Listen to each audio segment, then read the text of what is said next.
Good evening, Mousimus. Hello. Welcome, welcome. Deluxe Tux, good to see you. Happy Crimson Tuesday. Here we are again. It's an art stream this week. It was an art stream last week, but you get a bonus. Unfortunately, Dan could not make it today, but I have some fun stuff prepared, hopefully, so it won't be too bad. Jim plays games. Happy Crimson Tuesday. Blair Holtzen, happy Crimson Tuesday. Bill Kuhn, hello. Tika, Tikangia, good to see you. Good to see you, for sure.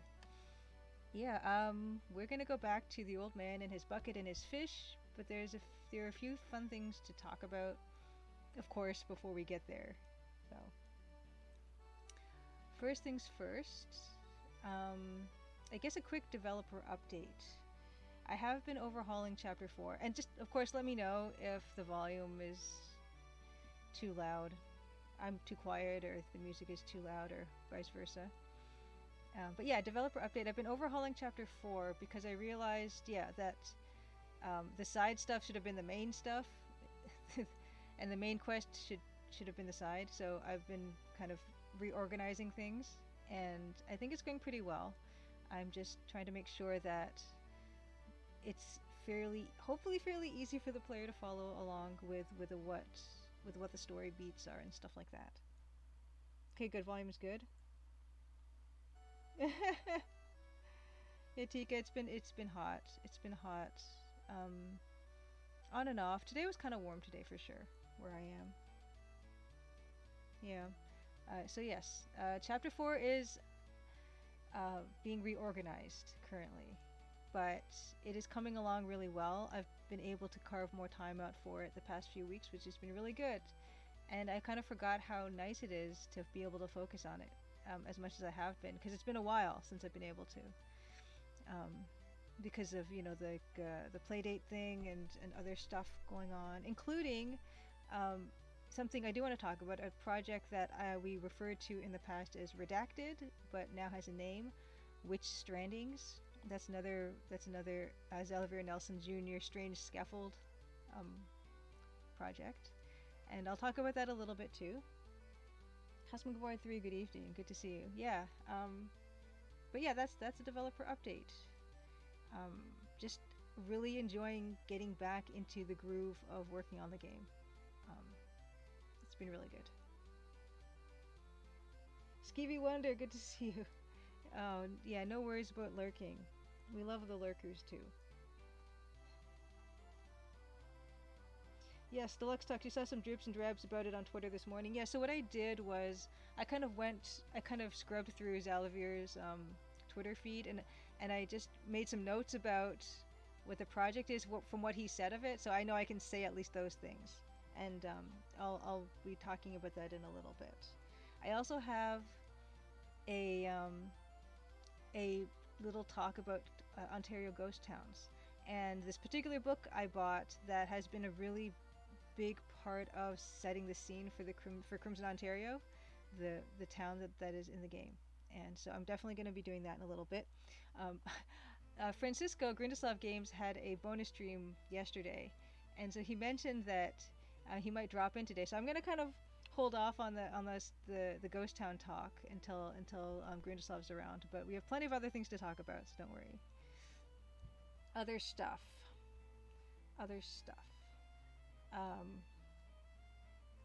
Oh, nice! You went and bought the Dog Airport game today as a show of support. That's, yes, good. Definitely. I'm gonna do Xalavier's links. So, yeah. So an airport for aliens currently run by dogs is currently on 10% off. I think there's a Steam sale that is over on July the 8th. So yes, this is a great time. It just launched, and having it 10% off, having just launched and have it be on a Steam sale is actually really good. So yes, let's blaze through Chapter 5, Cosmic 4-3, exactly. We'll get there. But first, actually, between Chapter 4 and Chapter 5, people have been so kind to email me feedback, even stuff about the font, how to tweak it to make it a little bit better. I'm going to go through all those things first before I move on to chapter 5. So there will be a little bit of a gap between development, but it's going to be all stuff just to make what is there better. Yes, Xalavier's game titles are amazing. Yeah, so the Nightbot link is the first game I worked with Xalavier on, Space Warlord Oregon Trading Simulator, and that was an amazing experience. He also created, along with Jay Tholen, Hypnospace Outlaw.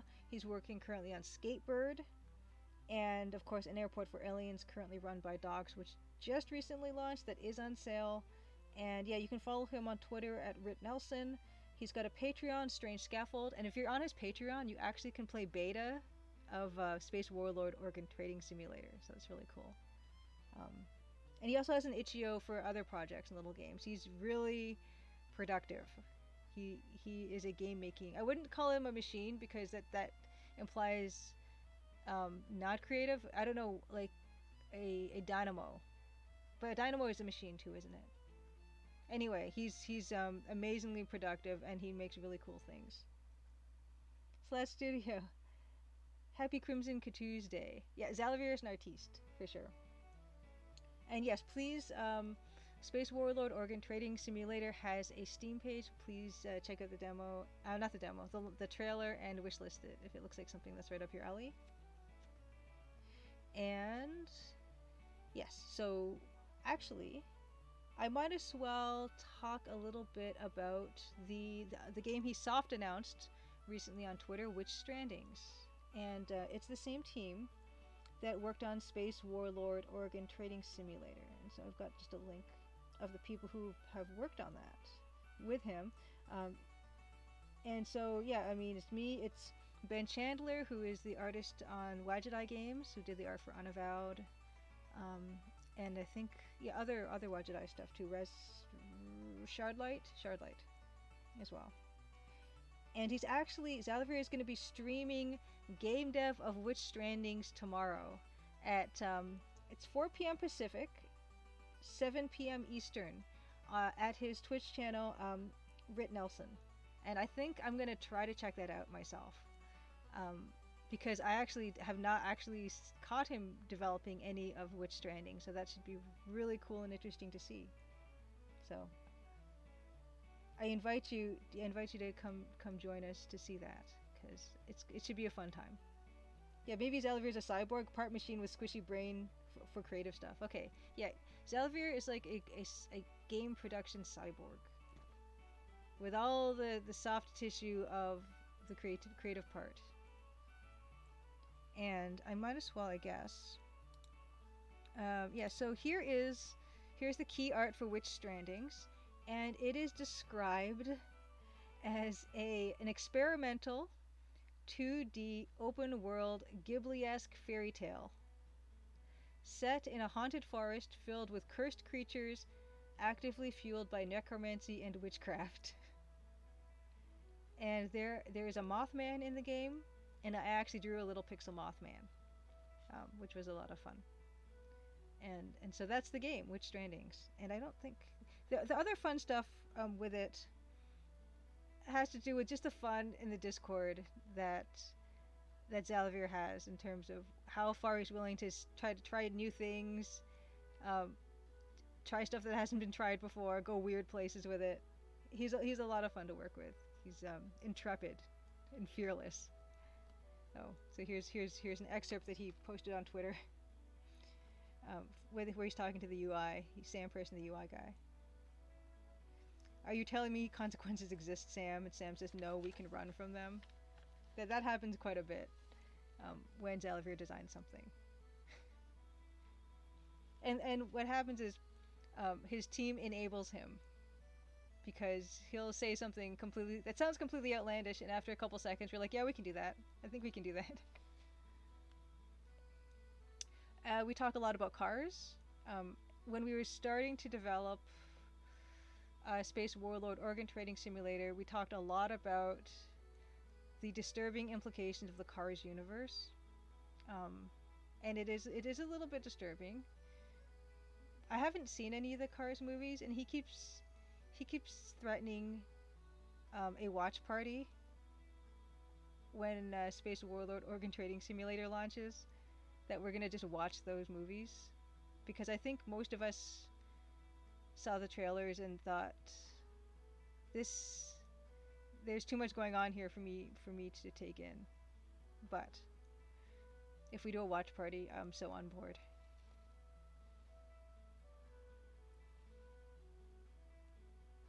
And here's another choice tweet that Xalavier shared with the world. So, for very complicated reasons, this 2D open world Strand game that's coming out in the near future technically runs 1 pixel of Wolfenstein 3D every time you move your mouse. I don't know what we're making anymore, and I've apologized to the programmer several times. Chihuahua, hello. Good to see you. Yeah, Deluxe, I'll talk about the aesthetic. There's actually like a little screenshot that I can share. That is, it looks so not like what the game looks like, but vaguely like what the game looks like, and that was something else he tweeted, so I feel comfortable sharing it too. Sting1 underscore JP, the volume is low. I'm low. I can pump myself up. We took a brief survey at the start, and most people said it was okay. But I can. I'll pump the mic up a wee bit, because it's not at its top. Oops, hold on. Device properties. Yeah, I can. How's this? If that is too loud or what? Okay.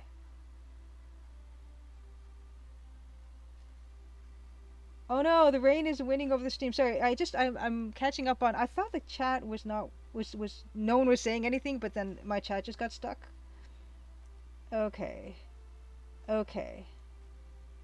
Oh good, going to stuff. You're here for Ghost Towns. Perfect. Okay, well we'll get that started. Okay, I turned myself up. I can take it to 100. Want me to take it to 100? We can do that. We can do that.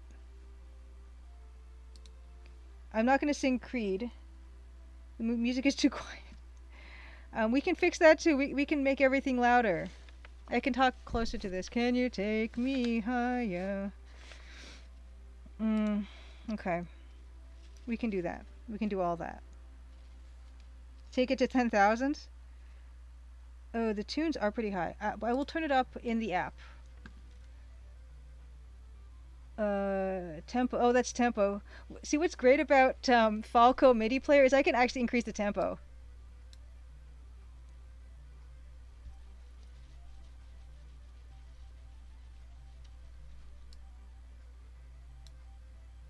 Okay. I will pump the volume up.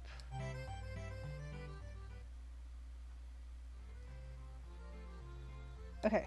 Max tempo. Okay, here it is at max.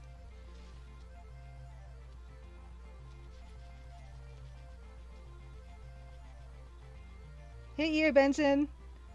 Welcome to stream. Okay, this is ridiculous. Here we go. Okay. Okay. So yeah, I'm just we're gonna finish off this little tiny witch stranding slideshow. Ghost for the theme for the GK4 game. Really interesting. Sting1 underscore JP sounds better. Okay, as long as it sounds better. Oh, Eden Waith, you're gonna do a road trip to Ghost Town Museum in Colorado Springs? Sweet. So this is the tweet. This is the message in the Discord for Witch Strandings. Game development is so good. Game development is so bad. Nothing I did fixed this problem. Our shortcut didn't work. So I did the next best thing. Re-implement the core of Wolfenstein's rendering engine. So I don't know what's going on with this game, but something's happening.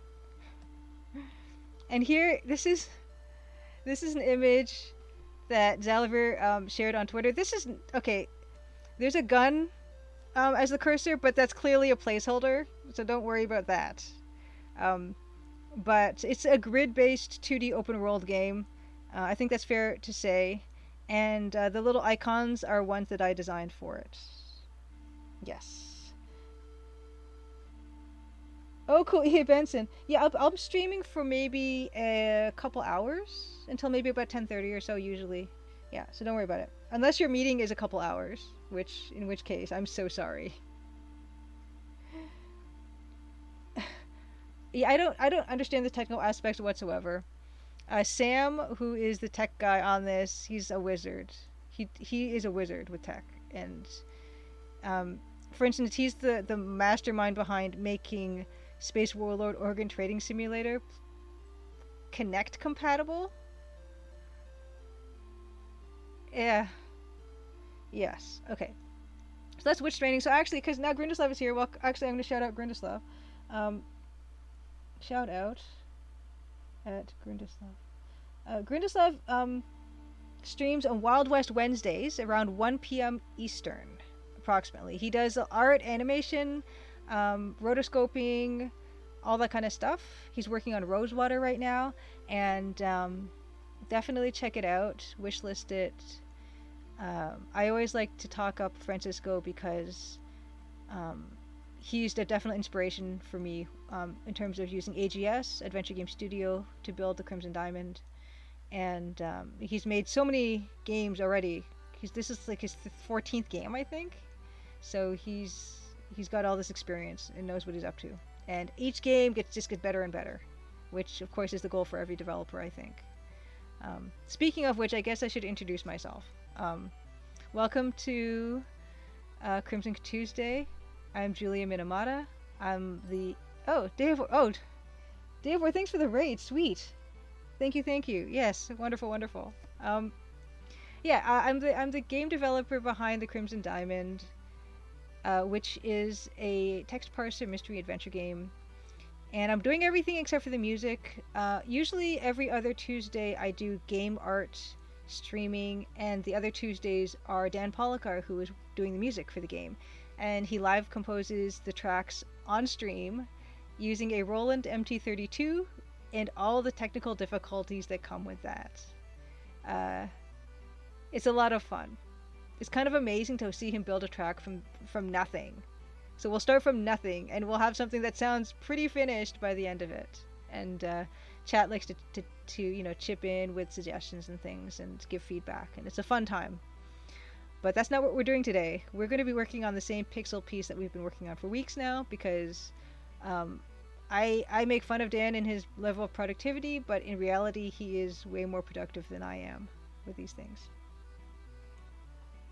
Yes, Deluxe Tux. I saw Grindislav's improvement in his painting desert scenes. Yeah, that was really cool to see, for sure. Like, I love seeing that progress, and he's been at it for years and years, and it's so cool to see that. Yeah.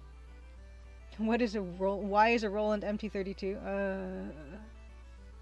Oh yeah, you know what? I am going to run the trailer because this is a good time after I've introduced myself. It's a mystery game. It's set in Northern Ontario. I'm in Ontario as well, and it's about mineralogy. It's a cozy mystery where you stay at a lodge and you get into everybody's business, and you get really nosy and you ask people questions and bother them and have a lot of fun. I guess I'm gonna run the trailer, and then after that we're gonna do the Ghost Town talk, and then we'll move on to ostensibly the reason we're all here, which is the pixel art. But we get so little done that I can't say that is the case. But we have fun here. That's the important part. So, running the trailer. Crimson, Ontario was once a prosperous, lively mining town. But that was a long time ago. Now it's quiet, nearly deserted, and some folks aim to keep it that way. Nancy Maple is an aspiring mineralogist assigned to follow the trail of a dazzling diamond. An intriguing cast of characters has converged under one roof, each meaning to get their own way. Or else. Will Nancy untangle the mysteries and machinations before it's too late? Will the sleepy town of Crimson shine once more? Find out in The Crimson Diamond, an upcoming adventure game by Julia Minamata. The Crimson Diamond demo is available on Steam and itch.io for Windows PC and Mac OS.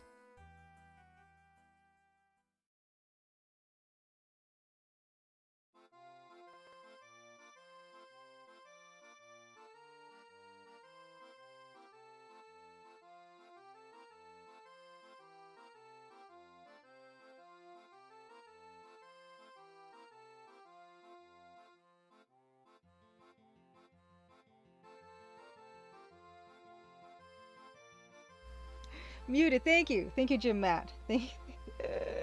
And Jim plays games in Chihuahua. Thank you. I'm so sorry. Yes, I'm back. Yes. So let's get into the Ghost Town stuff. Okay, let's do this.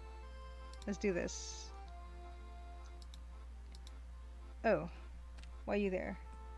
Okay, so this is the book. This is the book. Where I got a lot of my information from. Ontario's Ghost Town Heritage by Ron Brown. And I actually have a Ron Brown, he has a website. Let's see, here we go. Ron Brown's website. He's written a ton of books on Ontario history and locations and stuff. Yeah. Oh, do you know about Ronnie Brown? Grindeslav, or are you just pulling my leg? And yes, Dan cannot come today. And he might have been abducted by space aliens. We can't confirm or deny that. Yes. So this book is the thing, and here I'd like to show the back of it too. It says Todd 8-Step, thanks for the follow. Okay, yes, from Kitchener. We go way back. Okay, you're pulling my leg. Okay. He is I'm a fan. So here it is here. He talks about this book covers 80 accessible locations in all parts of Ontario. You're going to miss redacted game title, Davor. I like redacted, I do, with the square brackets. I think it's pretty catchy. But which Strandings is cool? I don't know what a Stranding genre game is, but anyway. So this is the all the different ghost towns that he talks about in the book. And they have really cool names, and each of them has a story. There's El Dorado. There is Balaclava, Blairton, Kashmir, Sunshine, Tyrconnell, Cheddar?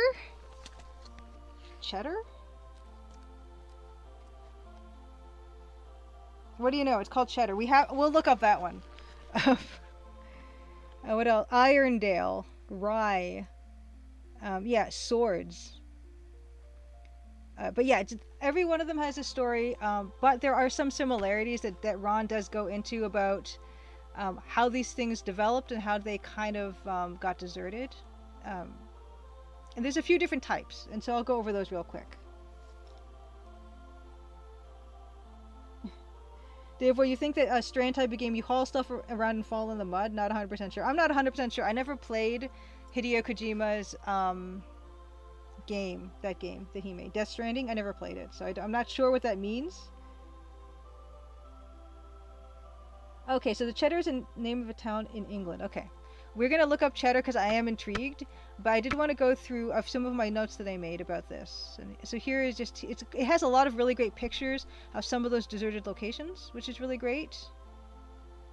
And here's, for instance, the Keeley mine was one of Silver Center's more important producers. Its demise meant the end of the community, and that's something common, and that's what I'd like to imagine happened in Crimson, Ontario, where it was a mining town that went boom and bust, and when it went bust, then the community kind of was abandoned.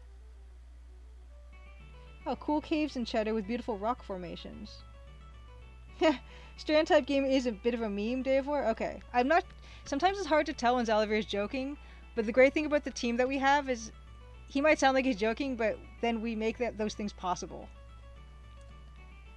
And here is, in the heyday of the Victoria Mine, the CPR Railway was a busy place. And this shot so you saw in the trailer, there's a shot of a train station. And so this was one of the reference photos I used for my train station. You can see it's got a yellow sticky note up there. And yeah, so what I have is the Crimson train station has that same, telephone pole beside it, and it's kind of the same kind of plain looking building. You thought it was a joke, but now you're not sure, Slash Studio? I don't know if it's completely a joke, but it being a Strand type of game. The game is called Witch Strandings, or Witch Stranding, so I think he might be serious.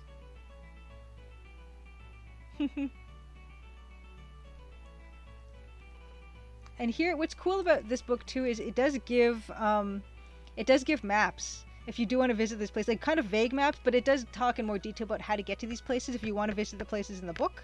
So for instance, we have this map shows Peterborough and Belleville. These ones are the real towns that still exist.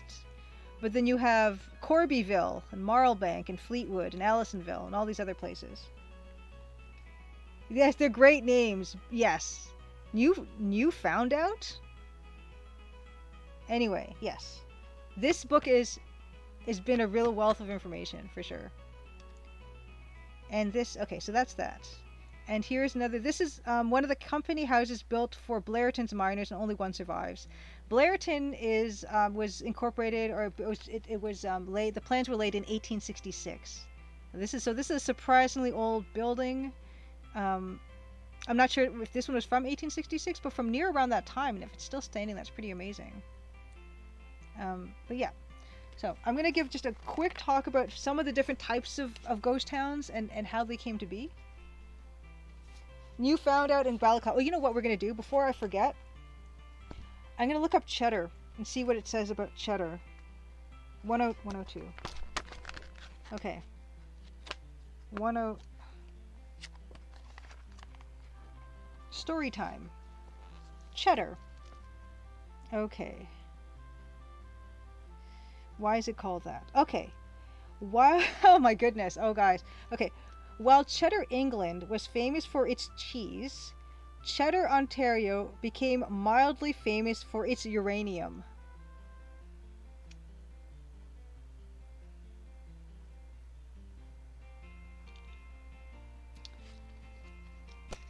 Yeah, it is not a cheese lover's paradise apparently in Ontario, Mousimus. Okay. What else does it say? During the 1850s, the government of Canada West opened the wilds of northern Peterborough to southern Haliburton counties to settlers. Okay.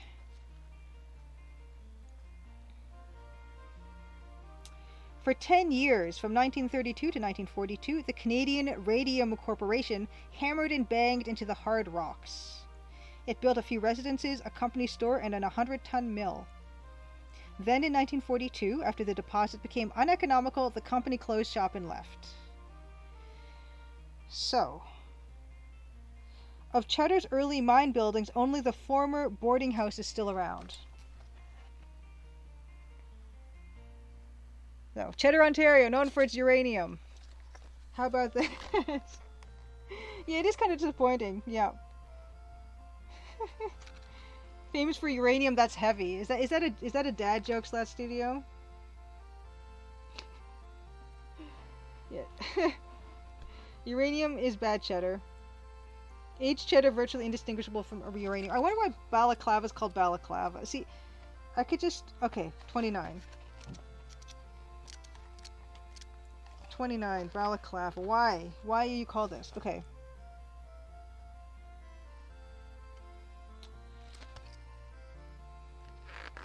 It doesn't say why it's called balaclava.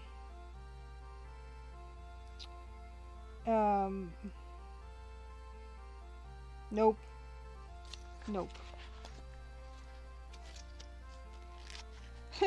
Will we read the California Gold book that comes with Gold Rush next? Maybe everyone wore face coverings? Maybe. Okay, but yeah, so I'm going to give it just a real brief talk.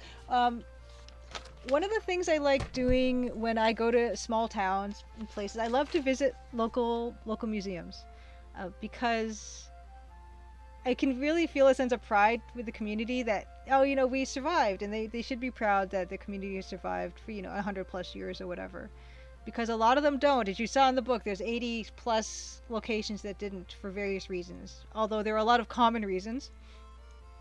But local museums, uh, it's great because I love big museums too, but big museums tend to have collections from all over the world, but local museums usually just have artifacts from that area, and I love that because you can just get a real sense of that place, and all of a sudden that place gets a lot more interesting when at least for me, when I read the descriptions and I see old farming equipment or old photos of the places that I can walk around in to this day. It's a fun way to kill time indoors, and it's usually pretty cheap, if not free. But yes, local history and local museums are kind of a big love of mine.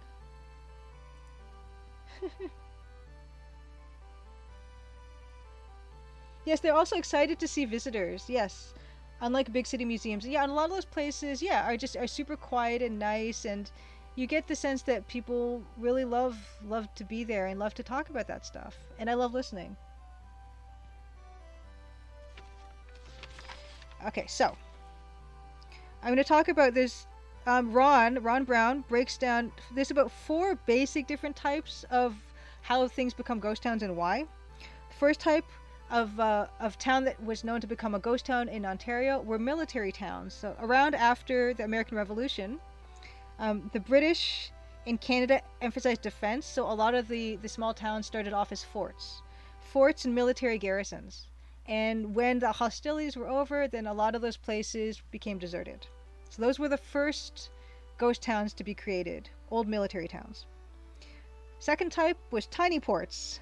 Tiny ports, this was before the age of steamships. So any cove that could hold a schooner of any type, a little community would spring up around that port.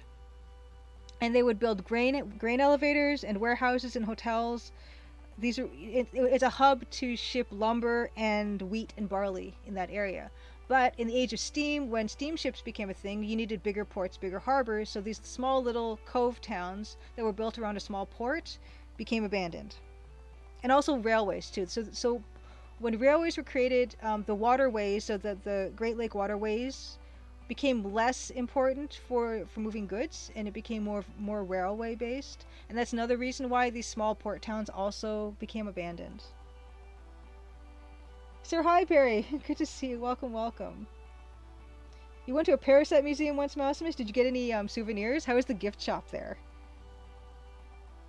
Cosmo43, you say quite a surprise Halifax didn't become a ghost town. Halifax is a pretty huge port, though. It's a pretty huge harbor, I would say. Yeah, so first come military towns, second tiny ports, third were pioneer hamlets. And what this one was forests, as forests became developed into fields and crops for farmers, there would be these crossroads that would form little hamlets where farmers could barter for goods and also pick up mail, get a pint. So these types of crossroad hamlets would have a general store, blacksmith shop, other crafts shops, and hotels, things like that, would just kind of gather because that's where people would congregate naturally. And these kind of fell into disuse when rural mail delivery routes became developed, and apparently also the Ontario temperance movement caused, I guess, bars and saloons or whatever to close down, and that's why the pioneer hamlets, little crossroad hamlets, fell into disuse. The fourth type were early mill towns, and the early mill towns have to do with lots of different rivers flow through Ontario, and there used to be more. But anywhere where there was enough flow, they would build sawmills, and sawmills were great for timber and building cabins and barns that farmers would need. And so communities would spring up around the mill. And from the sawmills, you would then get grist mills and flour mills, so people would start producing food in that area using the same river and the same flow of the river. Davor asks, how intense did temperance legislation get in Canada? I'm not sure, actually. I do know that there are some. I don't know. There's some. Was it Sleeman or was it we have some commercials in Canada where they talk about the bootleggers that would cross Lake Ontario to supply the states with booze. So I feel like we might have been a little more lax on our side, either that or it ended sooner. I'm not 100%. But it's, oh, you know what? Is it, some other Canadians can pitch in and tell me what commercials I'm thinking about that kind of boast about their bootlegger roots, which is kind of a strange thing to boast about. I think maybe more than one of them does. So that's serious. It sounds like Julia can become a Canadian museum tour guide. I think that would be fun, actually, to do. But one of the other fun things to do. Museums are cool. Local, big, small, international, everything. I love them all. The reason why the early mill towns fell into disuse was because they would overlog. And when they would log too much timber, the water table would lower. The groundwater table would lower, and then the flow of the rivers would become weaker, and they could no longer turn the mills. And when that happened, then people would have to leave again. So those were the 4 types. And oftentimes what would happen, another aspect, as I mentioned briefly, is the railway system. And if your town was lucky enough to be built, or a station was built en route to your town or near your town, that was helpful. And if it wasn't, that was very unhelpful and could lead to your town also becoming abandoned. And actually, a lot of railway companies would build towns along their rail routes on land that they owned. So the railway was a bit later on in that early history of Canada. The railroads became a really big, would dictate almost in a way what towns survived and what towns didn't. And in the Crimson Diamond, Crimson, Ontario does have a train station because it was a mining town, and it's sort of not it's not used that much, although it is still there. The first public building in Oregon was a jail. Ah.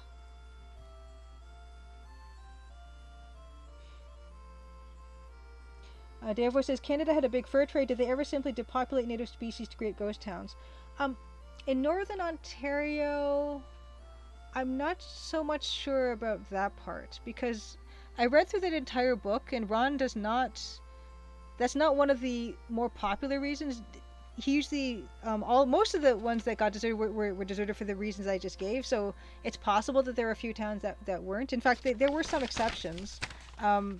For instance... Burwash was a town to house staff who guarded inmates at Burwash Prison Farm. And so in the 1970s, when Burwash Prison Farm was closed down, then Burwash, the town, was also abandoned. Corbyville was built to serve a distillery, so the workers would live by the distillery.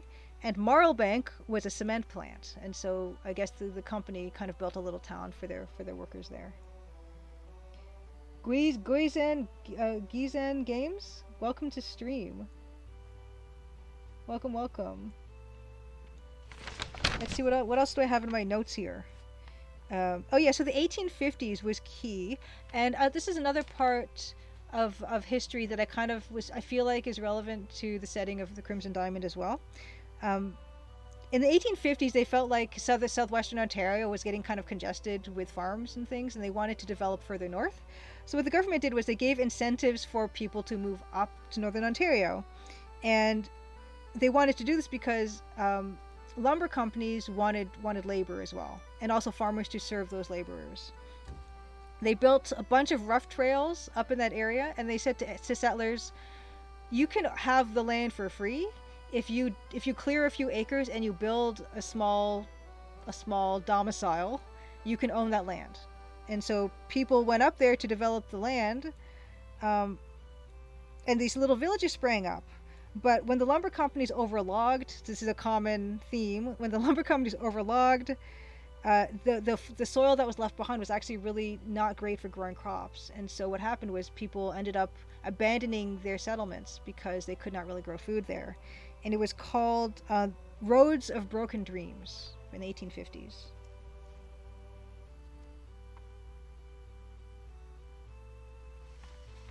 Dave says, wasn't Canada hit by a mini dust bowl for a few years before the Great American Dust Bowl around the Dakotas? I am not sure.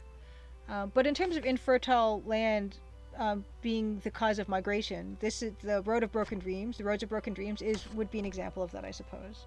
And in the Crimson Diamond, Jack mentions that the soil up in Crimson is really not that good. So his little vegetable patch outside the garden shed, he's really proud of. That he's actually managed to eke out a few crops here and there, because it's really tends to be not that good soil, I suppose, up north. It's an indie dev convention in here. Yeah, I love seeing other devs in chat. Oh, thanks, Last Studio. Yeah, I put a lot of research in. I should have brought my notebook. I dug up my notebook on my game notes and stuff that I really need to review, because I think there's an idea or two in there I might want to reintroduce that I've forgotten about. Oh, Sir Highbury, thanks for the cheer. Oh, thank you. Thank you. What else have we got here? Flipping over. Oh, another thing. Yeah, so talking about the mining aspect of it. There was, I think, a town in there called Irondale, and I think Blairton as well was an iron town. And iron was one of the first minerals that was extracted as a natural resource in Ontario. But there was also this lure of silver and gold, and a few lucky people struck it rich. Sure, Hyper, thank you. Oh my gosh, that's so cute. I don't know how those work.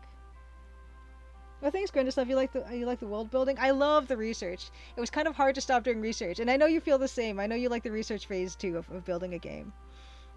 But yeah, so Boomtown sprang up with because there was people talk about the California gold rush, the Klondike gold rush.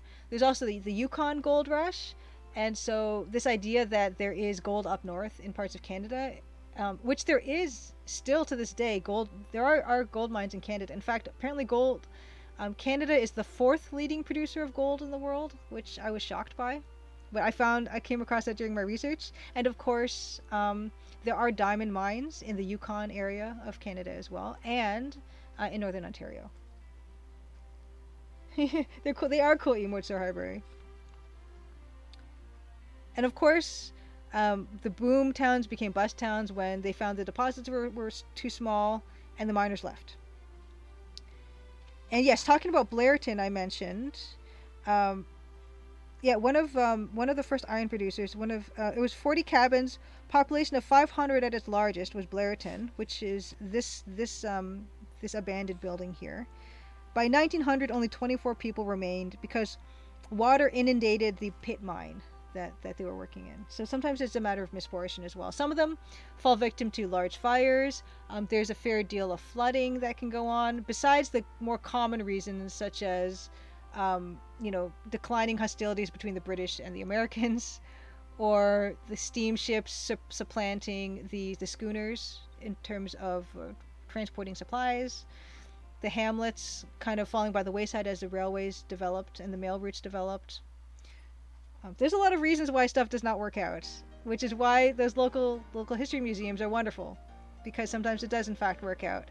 Sometimes you get lucky. Sometimes they develop beyond natural resources. Some of them become tourism towns, things like that. And there is a ghost town called El Dorado in Ontario, which predictably was built around this rumor of gold being in that area. Nuggets of gold the size of butternuts was the quote. Yeah, shovels are sifting pans according to Gold Rush. Yes. And yes, so there's a whole Yukon Gold Rush aspect as well, which actually predates the Crimson Diamond story.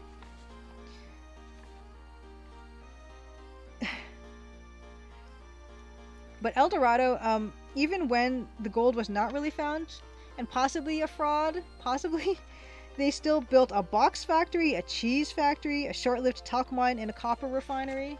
But eventually, it eventually completely became abandoned.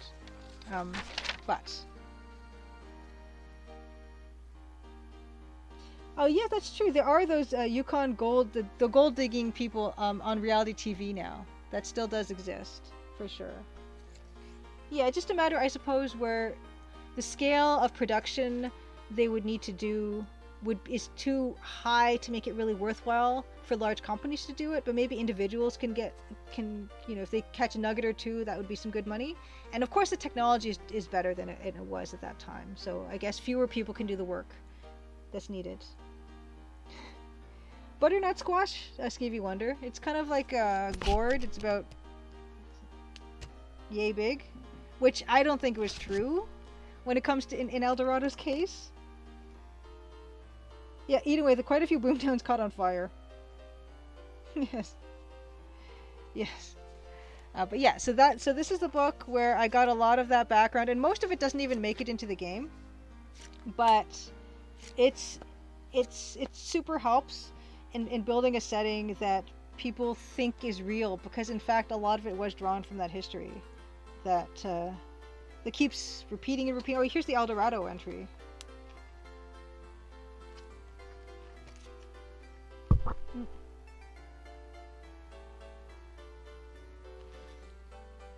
But I love it.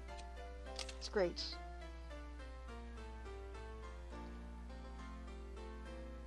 Oh, it was Ontario's first gold mine town.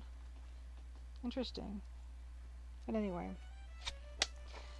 So that is that. That is Ontario's ghost town heritage. And I'm going to put up Ron's awesome site where you can potentially find some of these books. Yes, verisimilitude. Yes. Butternut squash soup is really amazing. It is true. A very unrelated, irrelevant side note. I've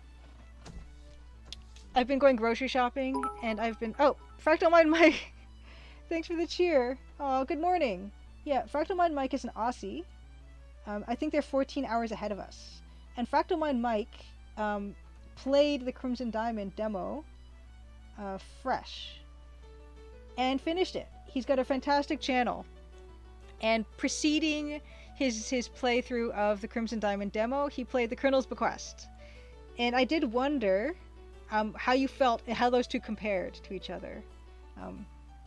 We both kind of went out of our way to make that stream happen, and I'm so grateful. So I woke up, and for me, the stream started at 9 a.m. And I'm not a morning person. And for Fractal Mind Mike, he started streaming at 11 p.m., which is pretty late. So I appreciate that so much, Fractal Mind Mike. That was awesome. Yeah, the old blind playthrough, I was pleasantly surprised. I'm amazed that you guys are way better at playing these games than I am, I have to say. Because there's no way I could have completed my own game if I had I not designed it. Oh, sweet. Fractal Mind Mike says, I actually felt like I was playing a sequel to Bequest. That makes me feel really good, so thank you. Thank you. What else can I think that's it. I think I'm tapped out. The only things that elsewise there are channel rewards. I've got two that I added a few weeks ago. One was showing old published work from when I was doing freelance illustration, and one is showing watercolor cat cards. So those are channel point rewards.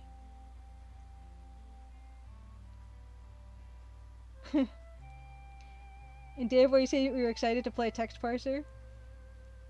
Yeah, there's no limit to what you'd be willing to cram into text parser. That is something I come upon. I have a difficulty not wanting to add more to the text parser, because it is so much fun, especially the conversations that you can get into in the game. If you really read what people are saying and you ask them questions, hopefully you can get rewarded with more information. Although I generally don't make that a game progression point. I just want people to enjoy the story in whatever capacity they wish. And if that means you want to ask people questions, you can definitely do that and hopefully learn more about them and more about the story.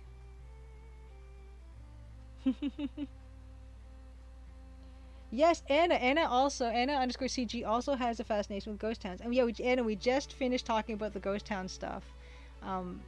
And I mentioned, hold on, go back. This book was the one that I've been using. Ontario's Ghost Town Heritage by Ron Brown. Fantastic book. And kind of just all the main ways and the main basic history of the development of ghost towns in Ontario. The feature creep on text parser must be awful. Yes. I don't know, is it even called a feature creep? Because it's one feature that you keep on wanting to build up and build up and build up. Hey Phoenicia, good to see you. Best text bar is just being able to pet animals. I don't think we can do that in the Crimson Diamond yet. I keep being asked, can you add a cat to the game or something? Maybe I'll add Dido Cat to the game at some point.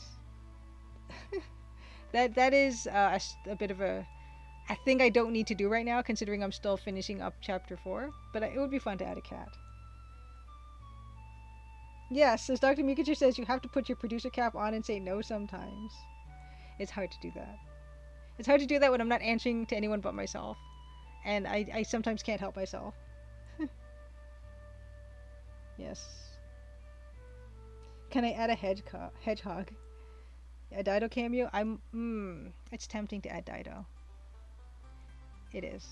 But I think... Oh, you know, there's one more thing. I am working on a new necklace, but it's not... I'm working on a new lapis lazuli necklace. Here. And I can show that real quick. And these are the ingredients. 26 gauge silver plated gold wire, lapis lazuli, beads, and a gold chain. And here it is. I'm still adding more beads along it. But I've already done a lapis lazuli talk, so I'm not going to do another one. But I just love these beads. I think the gold of the lapis looks really nice. But it's this fun way to keep my hands busy sometimes. And here are close-ups. This is actually using my loop. Exactly the kind of loop that Nancy has in the game.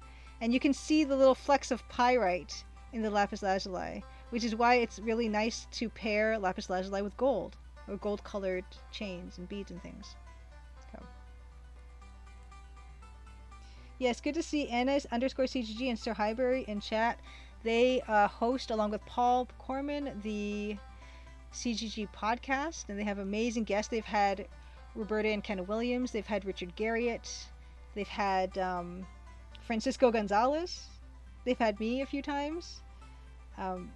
Yeah, they do some really great podcasting. And Rick, Sir Highbury, and Paul are working on their own point-and-click adventure game called The Phantom Fellows. And Rick or Anna or anyone, if you guys want to put a link in chat, please do. Because the demo's great. I started playing the demo and it's really, really cute.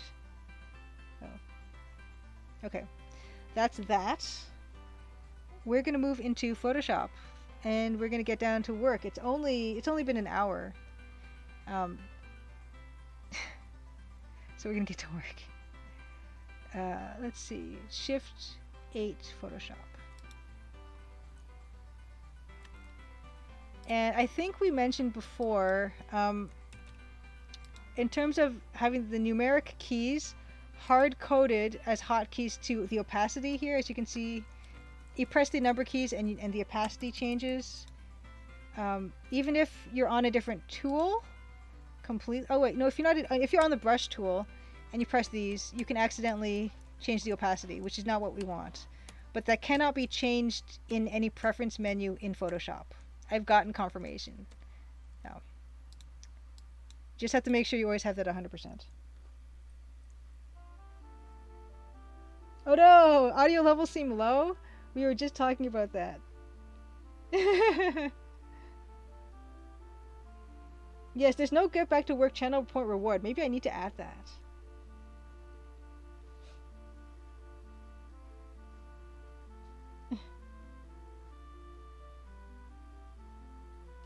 Oh, good. The latest episode of the CGG podcast was the creator of Lucy Dreaming. Sweet. They just had a Kickstarter, didn't they? Right. We're gonna get to work finally.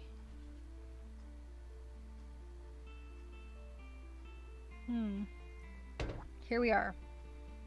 And yeah, so it's been slowly going. We've been slowly working on this.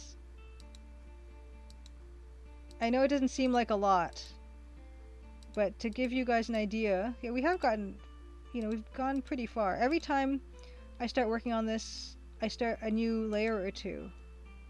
So we can see that despite anyone's idea, including my own, that we haven't gotten a lot of work done on this, progress is being made, in fact.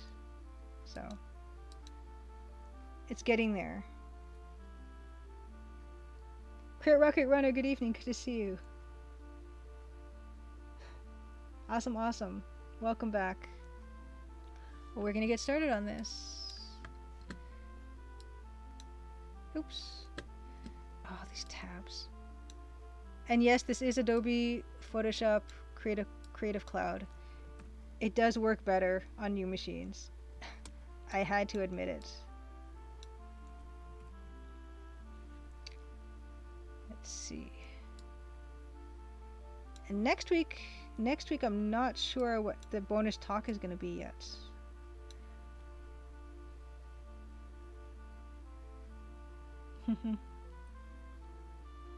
All right. Yes, we really have gotten to know Bucket Man quite well, I think, too. Although we've been working more on the trees than anything else. But I feel like we're almost near the end of that aspect of it, and we're gonna start moving into other bits, I think. Because I'm feeling pretty good about this. So what I'm gonna do is I'm gonna flip it and see if there's anything I want to change.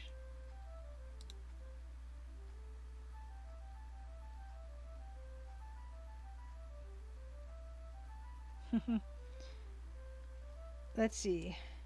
How am I feeling about this flipped? Yeah, flipped I can already tell there's going to be a bit of a problem here with this bit here. This is getting too skinny here for the top part. So, let's fix that. I really like the sound font in the Falco MIDI player. It sounds really nice.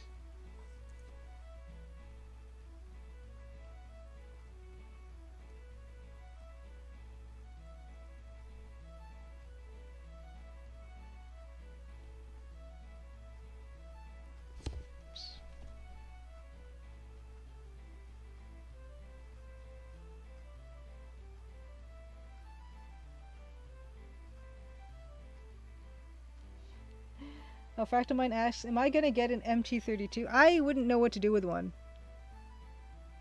And, you know, I wouldn't want to prevent Dan from getting his second one. So, no, I won't be bidding on one anytime soon. I'll leave it to Dan. Who wants a second one, and he can't even say why. Because there's no reason for him to have one.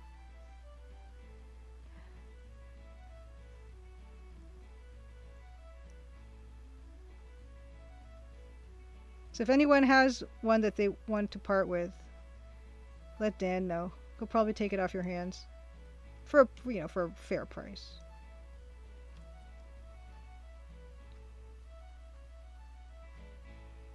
You suppose there are different generations of Roland MT32 with slightly different features?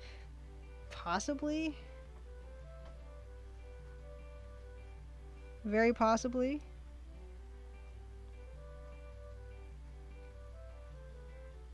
Dan would know.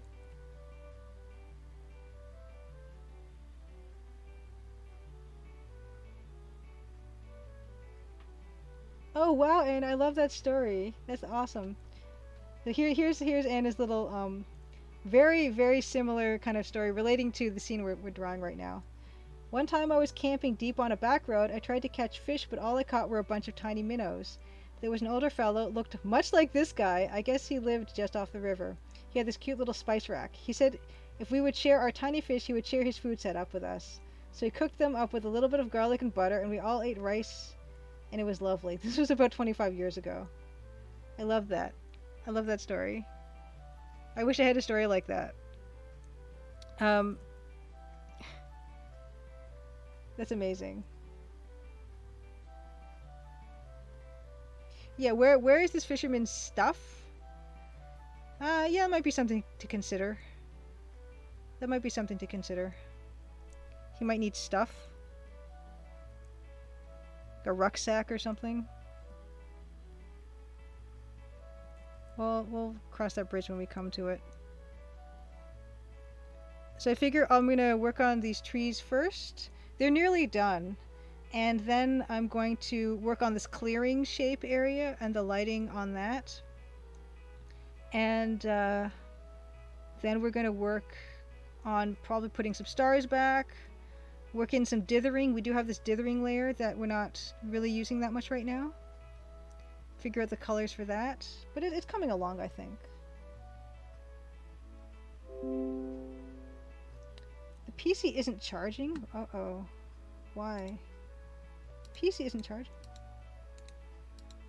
What? Power mode on. Why? Plugged in, what's going on?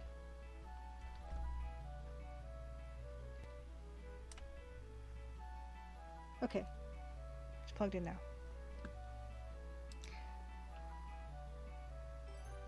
Oh, Anna, thanks for the subscription with Prime. Thank you for the subscription. Anna, actually, I don't have it on timer, but I wonder if I still have the link to your stuff active. What's going on? Okay.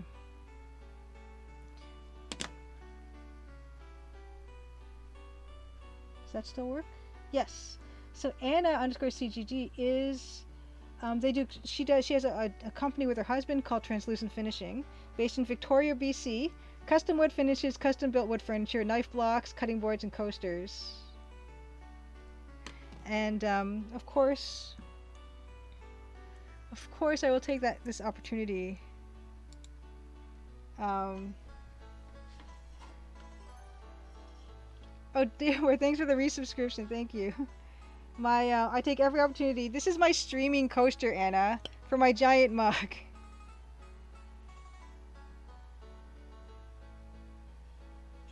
It's so smooth and lovely, and the grain. Look how beautiful this grain is.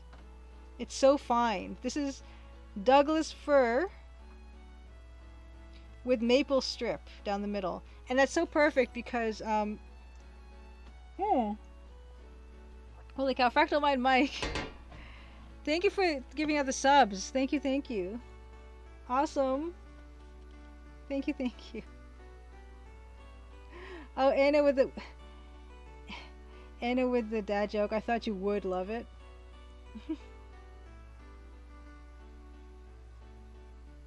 Oh, Deluxe Tux, you've met a traveler from Italy who cooked you dinner. You still make the dish he made. What did he make, Deluxe Tux?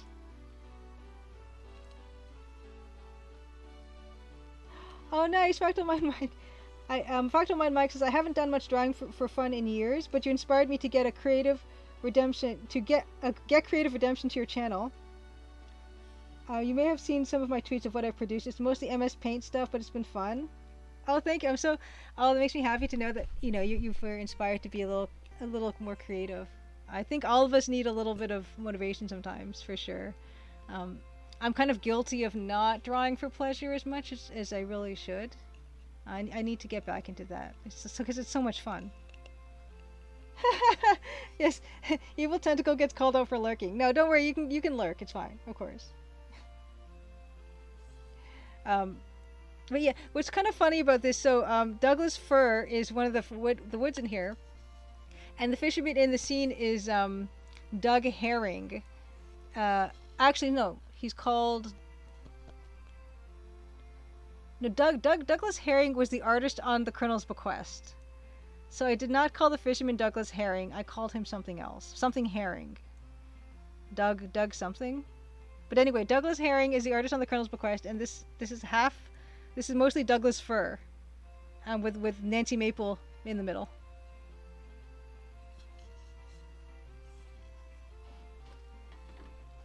Ooh. Deluxe Tux, your Italian friend made pasta with sausage and sauteed cucumber squash mix, lightly seasoned with olive oil sauce. I love that kind of sauce on pasta. I like something really simple. Doug Trout. What did I call him now in the game? I forget so much stuff. It's funny because I was watching Grindislav Francisco's stream yesterday, and he was trying to look for some code that he forgot about, and I totally identified with that. Alright, back in Photoshop. Gotta put the opacity back at 100. Did I call him Doug Bow? Maybe I called him Doug Bow in the game. Deluxe Tux, you might be right about that. I should know that.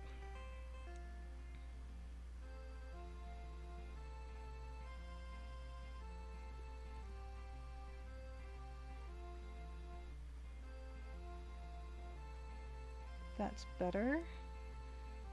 I just want to get these shapes continuing in a way that feels good, because right now it's kind of strange. This is the kind of noodling around that means I don't get as much done as I would like sometimes.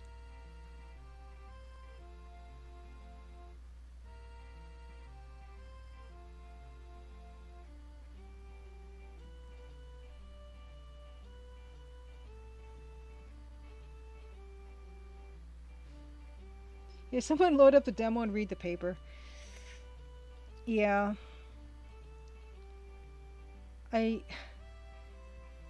that's why I want to read my old game dev notes that I haven't looked at for months and months, if not years. Because I'm sure there's some good ideas in there that I've completely forgotten about that I should add back.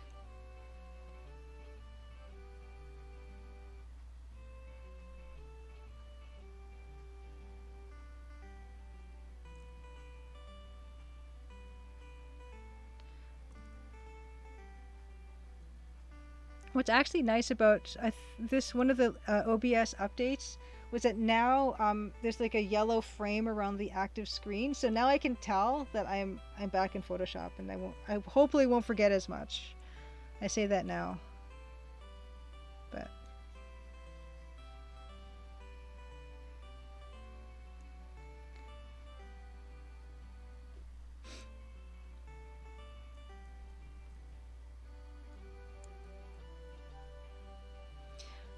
I noticed so on one of the comments on the YouTube, one of the YouTube video on demand videos that I put up, someone was asking about Easter eggs, and there is an Easter egg to do with the newspaper in the game, because you have the inventory window where you can look at the newspaper and you can examine the newspaper with the loop, but you can also type into the text parser read newspaper, which will give you a bit more extra, basically a plot synopsis. A synopsis of the intro, actually. And if you open the newspaper, you can there's more stuff in there too.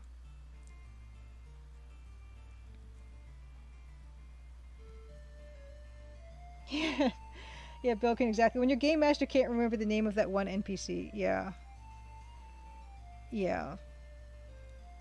When I was flipping through those notes, yeah, I was thinking, oh yeah, I should have used that idea. Too bad I forgot about it. I've always wanted to try being a game master. I never had an opportunity really to do it. It looks like a lot of fun, but it looks like a lot of work.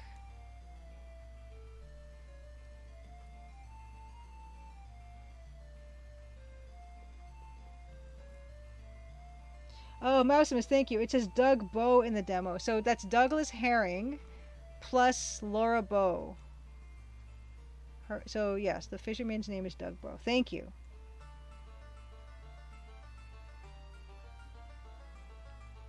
Yeah.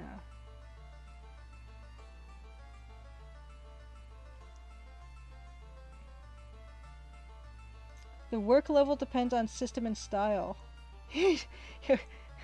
Yeah, I kind of didn't really understand what you were saying at first, day of work, because of the hooray, but I figured the rest out. Yeah.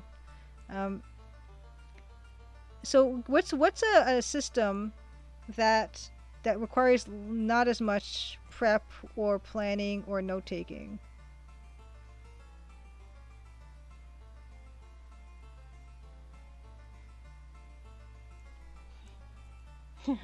Hooray, work level depends on the system and style. Anything related to apocalypse? It's the old just store it in the noggin system, Deluxe Tuck says. Yeah, I am guilty of that, and I need a better system than that, because it's clearly it's not the best system for me, I don't think. Let's add some more of that water. Apocalypse World. Yes, I've been curious about that one. That system looks really cool, actually. I've never actually gotten around to playing it, but it does look really cool. And I have read the manuals and stuff for that one. That one looks like good times. Dungeon World is another one. I've played Pathfinder mostly, and it is good fun.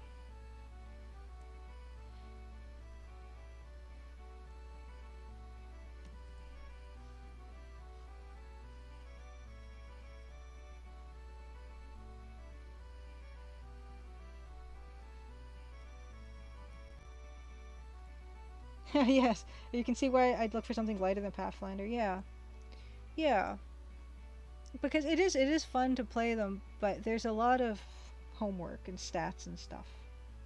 Yes, exactly. That's where we started too. We started at Dungeons and Dragons 3.5, and then we moved to Pathfinder, which is very very similar. Yeah, it's one of those things that does take a heck of a lot of time though to do, and you need a good group for it as well.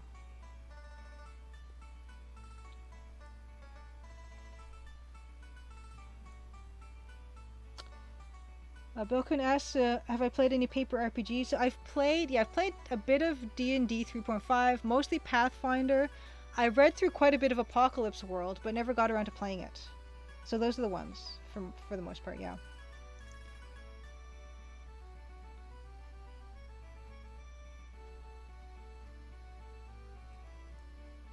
The one, yeah, for sure I have most of my experience with Pathfinder.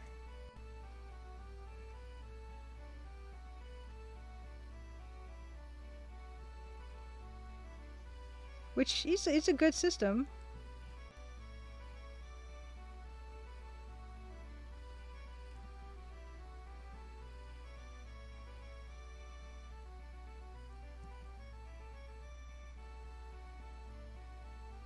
Okay, I feel like that's not bad. And we're going to keep it flipped for a while to work on it, because I do find that helps. And yes, the link for Ron Brown's Ontario Ghost Town Heritage, his website where he's got many other books.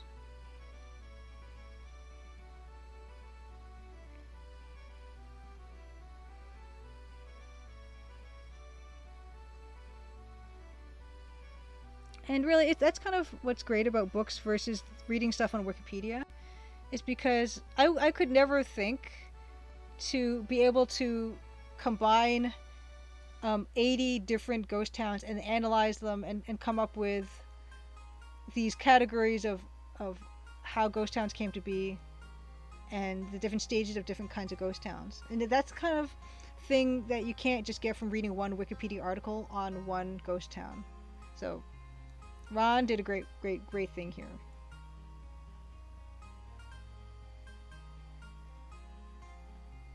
Ah, did session 0 of Blades in the Dark with coworkers recently, which is like Apocalypse World. So what's the setting for Blades in the Dark? It sounds like something I'd be into, because usually when I play stuff, I play like rogue characters.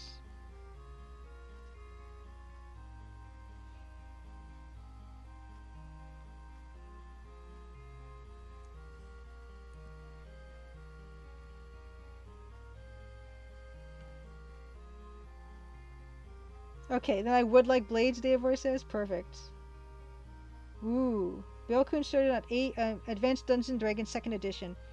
What's Dungeons and Dragons 4th edition like? Because it's pretty controversial. Is it? I know it's supposed to be more lightweight, and that sounds like a good thing, but sometimes people don't sound that enthused about it. I don't really know much about it though. Or 5. 5 is the one that is lightweight.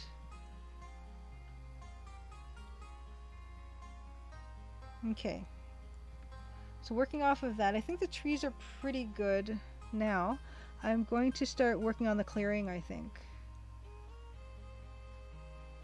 And yeah, the Nightbot just put down my social media stuff and things. So everything, if you want to learn more at the Crimson Diamond, you can go to the site, crimsondiamond.com, and find all the social media links and everything like that. And subscribe to the Crimson Gazette, which comes out every month.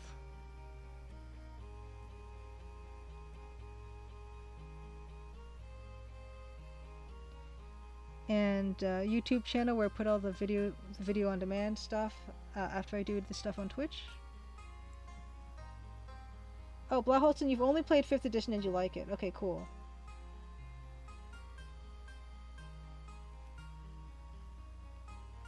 So Deluxe Talk says, what is the game called again? Blades in the Dark is thieves, cut purses, ninjas, and general troublemakers. That sounds up my alley. That sounds up my alley for sure. Anna, yeah, Anna saying it's amazing how much the scene changes with a few subtle pixels. That's I love pixel art for that reason.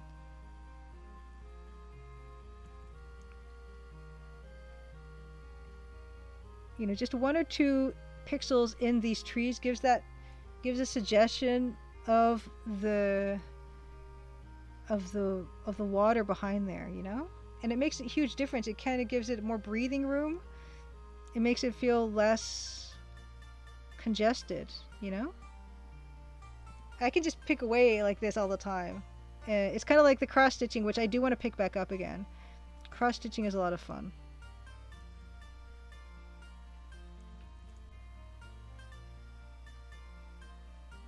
Okay. So yeah, in recent times, Blaholson says that D&D has gotten so big, and you think it's due to 5th edition? Okay, cool. Ooh, gritty, haunted Victorian fantasy city in Blades. Players play a group of criminals, smugglers, muscle thieves. The team itself has its own stats, like minions, territory, and security. Score and a heist phase, lie low phase for downtime activities, and looking for work phase. That sounds fascinating, Davor. Tap2GG, thanks for the subscription. Awesome, thank you, thank you. Yeah, Davor, that's the thing that the criticism I think I heard about 4th potentially. 4th E. 4th edition, because it solved a lot of problems D&D, but a lot of people thought it wasn't D&D enough. Hey yo, Tap2GG, welcome to chat. Thanks for the sub. That's awesome.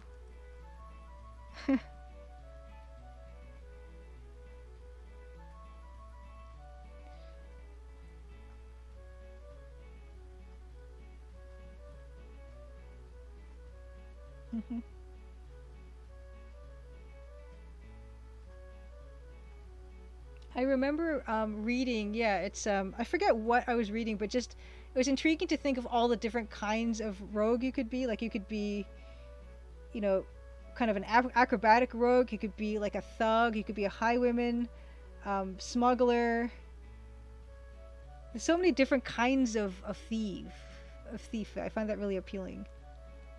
And it does tend to be the characters I gravitate toward.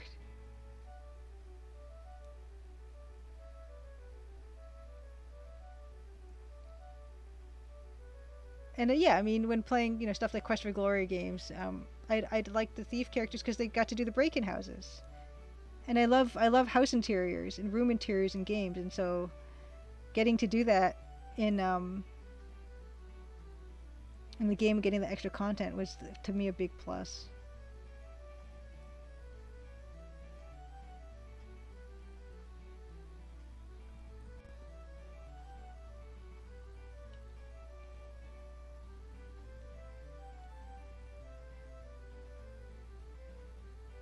Yeah, I could pick out these trees forever, so let's not do that. Although, I just said I could pick them forever and I shouldn't. Just a little more.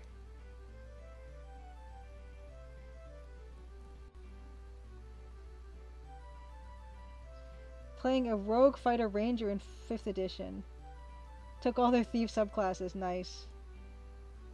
Yeah, exactly, Grundislav. It's fun to snoop through people's junk, and in the Crimson Diamond, that's something I want to fill all those drawers and cupboards that people say are empty right now. I do want to fill those cupboards with stuff that will give, more story stuff. Because it is fun.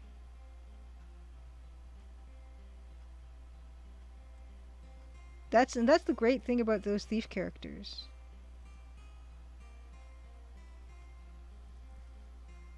Yes, Davor definitely opened literally every drawer in the demo, and I'm so sorry. Yeah, but it would have been weirder had I had them there and then they just were glued shut or something. Like it's a show home. I thought. Oh, maybe I'm wrong. It would have been like that house in Arrested Development where everything's kind of fake. I had to, and I wanted furniture. I mean, Grundislav, how do you deal with furniture in your games? Yeah, like I guess you can open your stuff, right? Maybe not as much furniture potentially. Yes, exactly. Tap2GG, a show home in the middle of the woods. Yeah.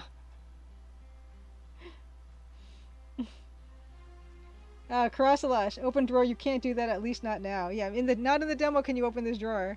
Wouldn't that be frustrating? DLC drawers. Gizan Games. You like the scene? Thank you. I'm hoping. I will finish it at some point, and I will. Yeah, it would have been funny for if the Crimson Diamond was just a show home, and everything was facades.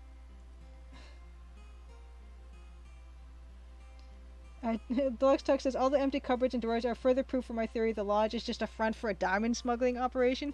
Well, it was an inn for travelers, and they're not coming around anymore, so it makes sense for a lot of those cupboards to be empty, like in the rooms, in the bedrooms and stuff. It's basically like a bed and breakfast. So I think it's okay for some of them to be empty, because that's where people would put their stuff. And the characters that are in the lodge right now haven't really had chance or don't want to move their stuff into the drawers. You can't get your drawer.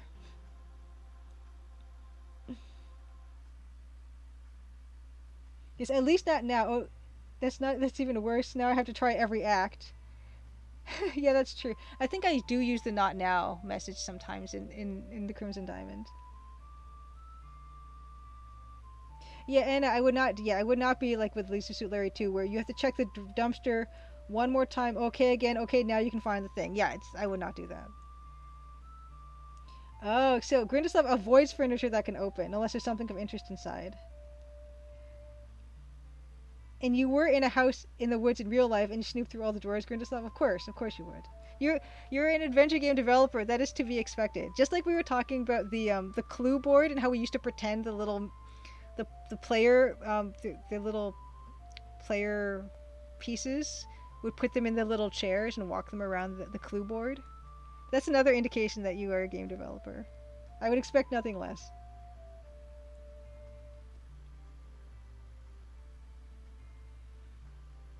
And wouldn't it be fun to have like an Airbnb and fill the drawers full of weird things? And just let the person that's staying there kind of come up with their own story in their head? Oh, Grindeslav found red plastic solo cups and ping pong balls. Yeah, that wouldn't be that much of a mystery, I guess, of what was going on there.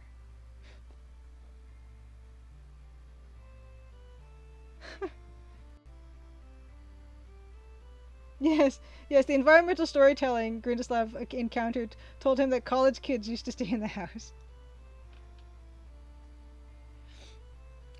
I am wondering.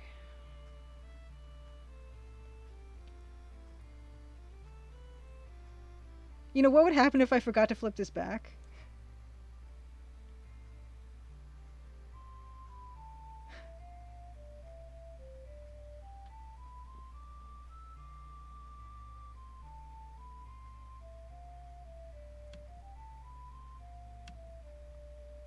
I like how this piece of music sounds like whistling.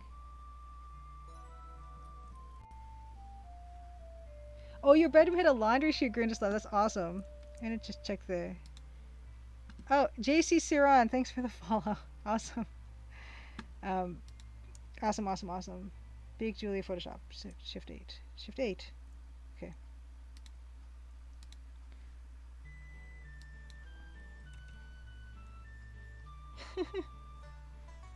Infinity Shot, yeah. So, JC Siran, welcome. Yes, did the college kids leave audio logs in the form of mini cassette tapes everywhere? Why is it doing that? Why am I getting system sounds when I try to save the game? Why is that? No, I don't want home. I don't want...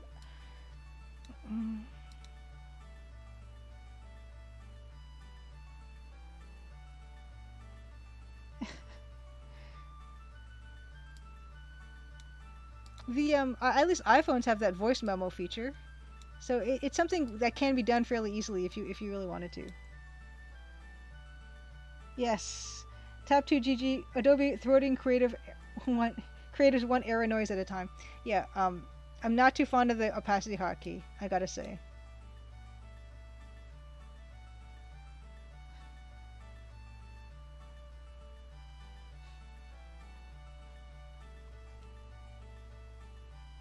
So Grindislav, when you found the solo cups and the ping pong balls, did it add a new dialogue prompt in your dialogue tree when you talk to your friend, the older brother? Ask older brother about solo cups.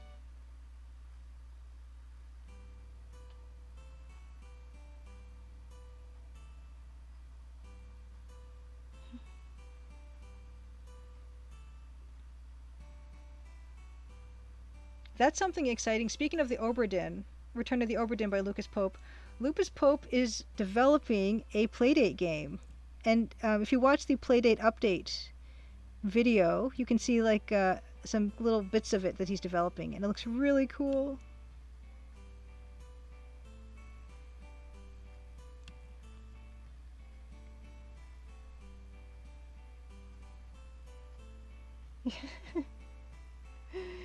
Oh, can't help but think of the world as an adventure game. I've said it before, but I do think about that sometimes. I think the world is kind of like a text parser game, especially when talking to people, because sometimes I wonder, if I get to say the right thing at the right time, can I achieve the desired effect? Like if you want to get a deal on your phone plan or something.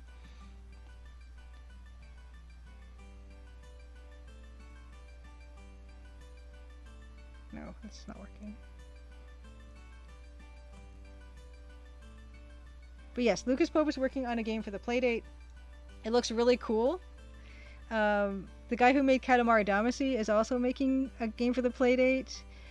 Bennett Foddy is making a game for the Playdate as well.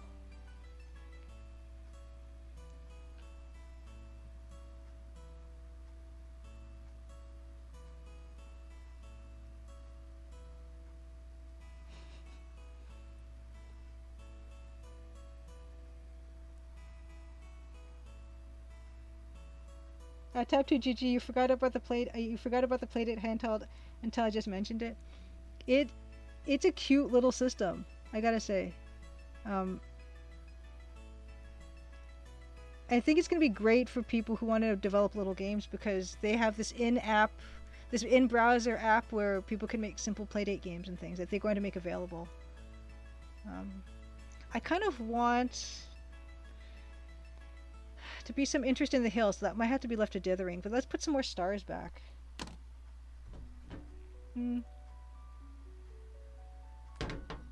But speaking of Playdate,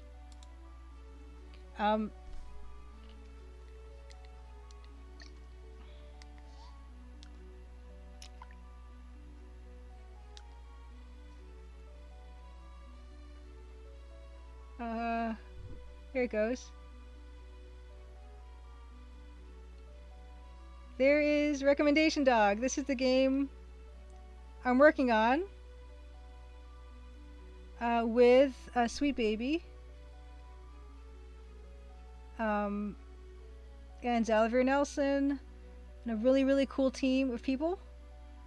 So that's my little title card. And I wish I could get this to focus, but I can't. Yeah, that's the heckin' cute pupper. And is it gonna focus there? It's gonna focus there? Anyway, yeah. So, I'm art directing this game, so it's me doing the art. I've got a junior artist that I am mentoring as well. And it's super fun. It's a super fun thing to do. But, I don't know when that's coming out. It's not in season 1 of the games. Season 1 is 24 games. You can get 2 a week for 12 weeks. And Bennett Foddy has a game in season 1. I don't know if Lucas Pope's is in season 1. But there's a ton of amazing things coming out for it, and I'm really excited. Yeah, I love how small it is. Let's compare it to the size of the mug. Or the size of a CD.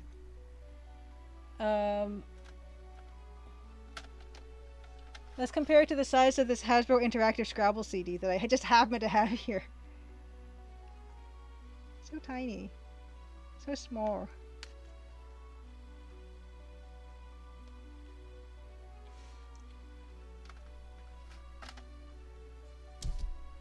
Yes, small. Scrabble way too big. The world's best loved word game. I believe it. I love Scrabble. Ooh. Includes 11 unique Scrabble minigame variations to challenge players in new and exciting ways. 3D board graphics. It's everything you love about Scrabble taken to a whole new level of fun.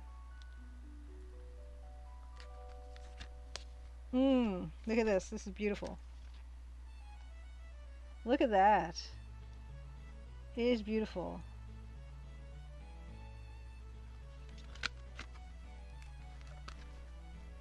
Yeah, there's all kind of weird stuff here.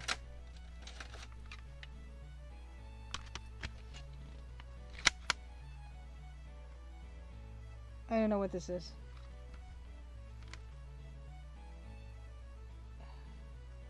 No, I don't know.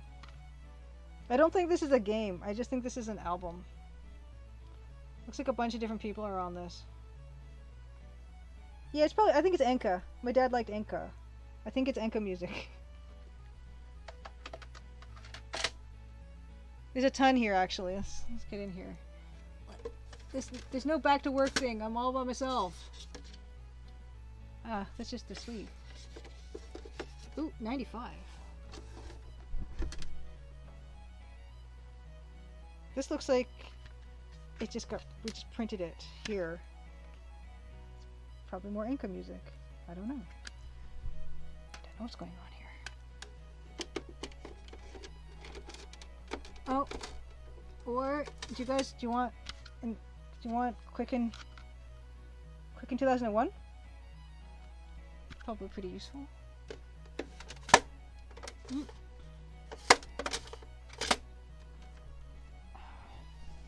Anyway. Oh, cool. Your Japanese teacher used to play it all the time in our car? Nice. Oh, here, this one here. This is definitely Enka. It's so dusty. This says Japanese Enka Hits Volume 5. Fantastic. Yes, now that's what I call Enka Volume 95. Yeah, did you stumble onto Dan's stream? Yeah. Yeah. Yeah, this is where I don't have anything cool to show because I don't have cool stuff like Dan. Oh, we have Japanese Enka Hits Volume 2 as well. Sweet. I also have Microsoft Encarta 1994. This one.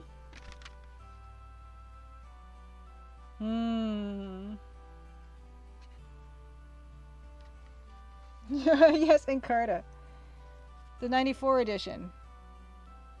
That was 5 years ago, right? See, I can get distracted and there's no channel point reward for telling me to get back to work. Okay. Yes, back when you didn't have a library card or the internet. That was a miracle. That was how every homework assignment got done. Every project you needed. It was just off of Encarta. Getting back. Shift. Yeah, okay. Put that opacity back to 100.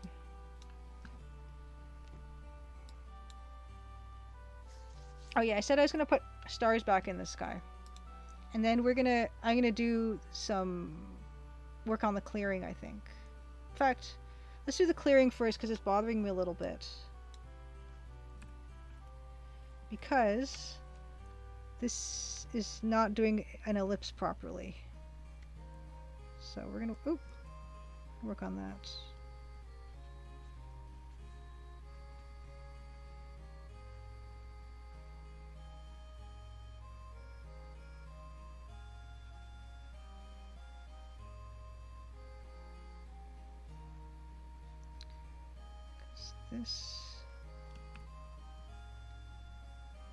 Let's make it flat to begin with and then work it back.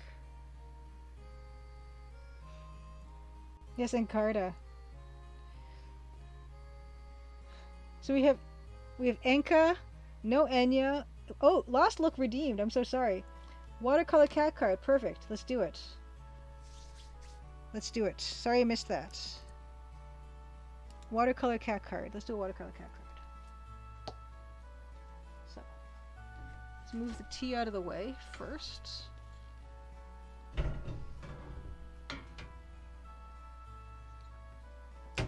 Okay. Cat card.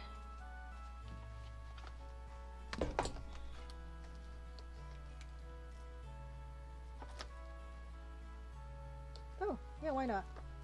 So, speaking of Scrabble,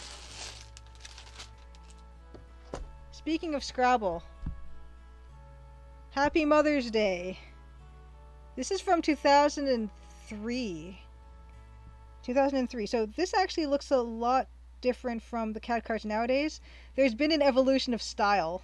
There used to be 3 cats. Leo is the tabby here. Sparky and Dido, of course, is the one over here.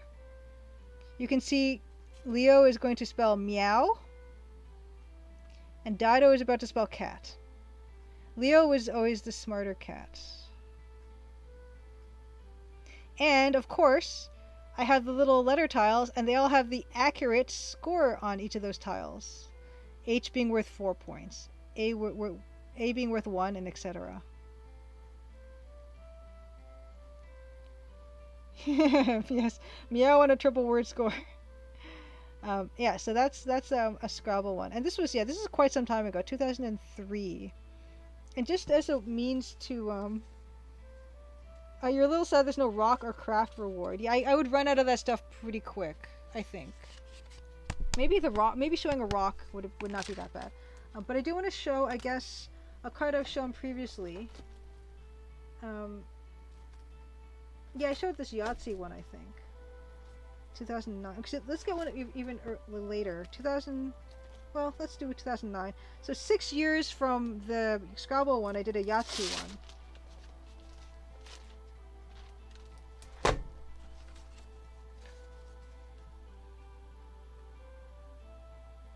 So we can see that Dido has really developed a certain look.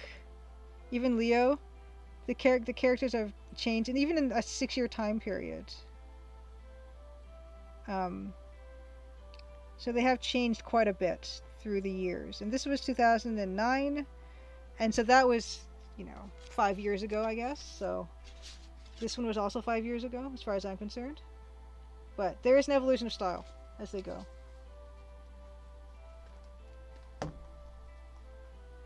But thank you for the redemption, Lost Look. Okay. Back to the fisherman. I need to change those shortcuts. Okay. Oh yeah. I was going to fix this weird ellipse look.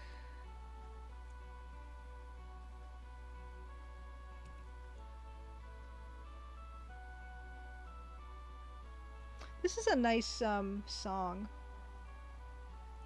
I like this one quite a bit.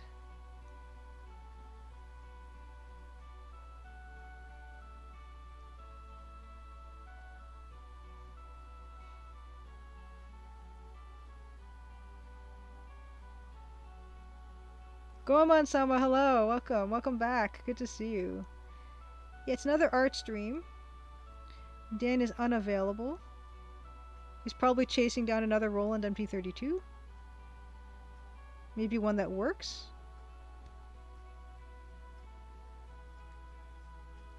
So,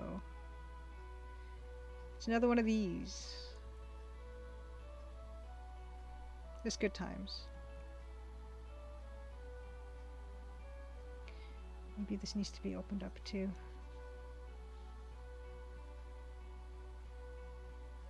And then I'll add the little grass bits again.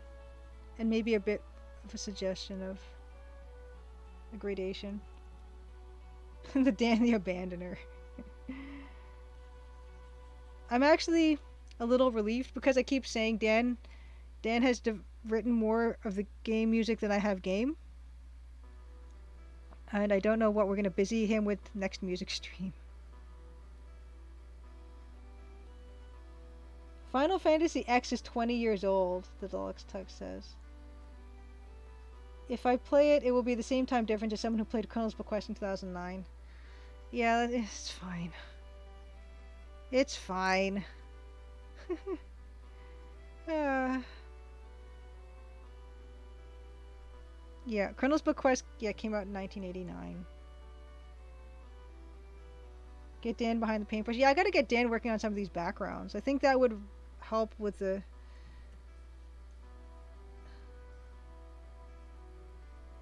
it's just, you know, it's Dan's fault because he works so quickly.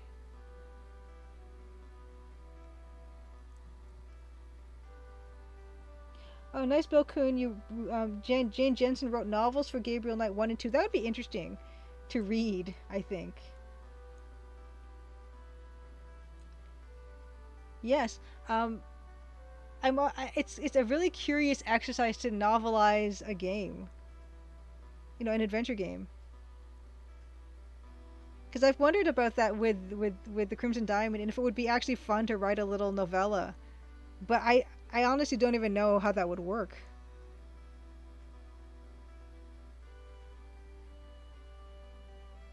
It's really strange to think about because so much of it has to do with the gameplay, you know?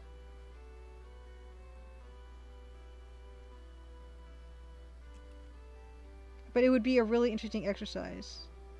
I wonder if any other game devs in chat have ever considered writing a novella of the game that they've made.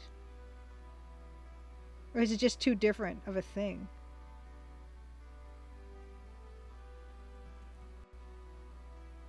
Yes, a TCD novel. Yeah, I don't anticipate. It would be a really slim volume, I think. It would probably be no more than 250 pages, I would assume, the whole story.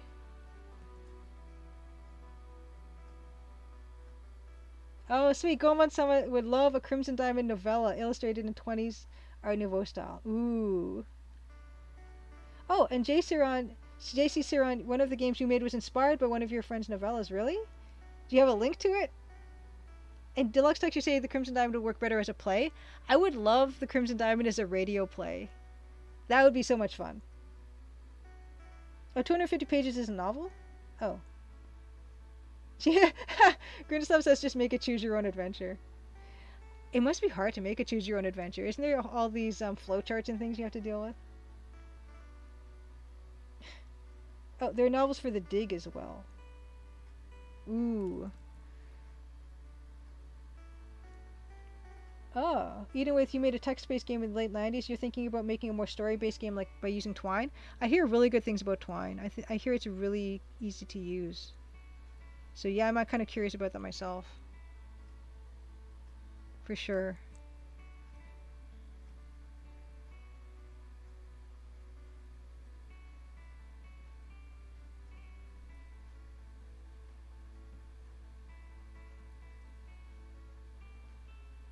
Oh, JC Saran is a board game product. That's another thing that would be cool to make a board game.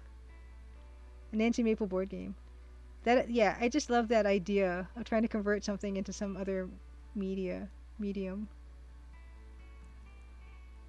I mean, how would that work? There actually are games that play a lot like adventure games nowadays. So there are those escape room games you can get as board games, but there are also like mystery ones. There's something called, I think it's called Deck Venture or something. My sister has played through a bunch of them, and she's given a bunch to me. I haven't played any of them, but she says they play quite a lot like adventure games, and it's just a deck of cards. So it's actually really cool. Oh, don't say CYOA. The lawyers will descend. But yes, it's possible to make an adventure game. Even there are escape room games that even have inventory puzzles, in a way. It's really cool to see how the genre of adventure game board games is developing.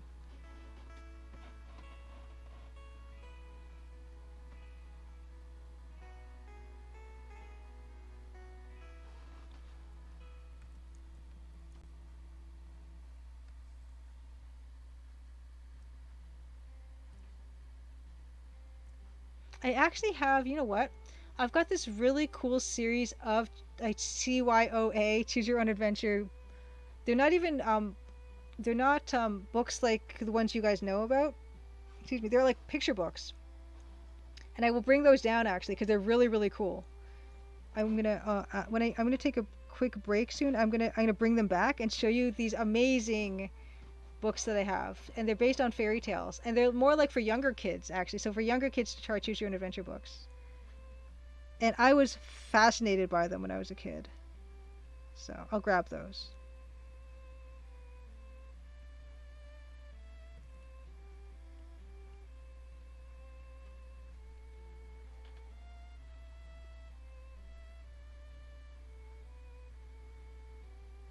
And even with these, the shadows made by the little barbecue, whatever stand this is, it's nice to paint in a suggestion of grass too,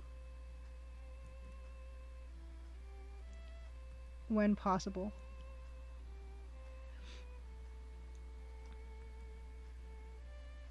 I wonder if there's any resources online about how to design choose your own adventure books, because it does look kind of complicated.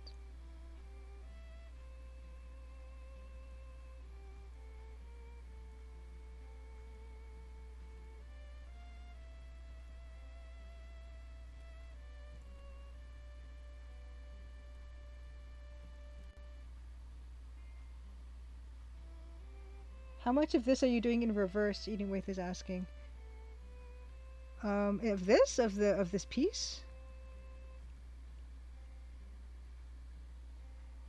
So I'm giving a bit of an indication of grass, and I want to show you guys these picture books that are that cool.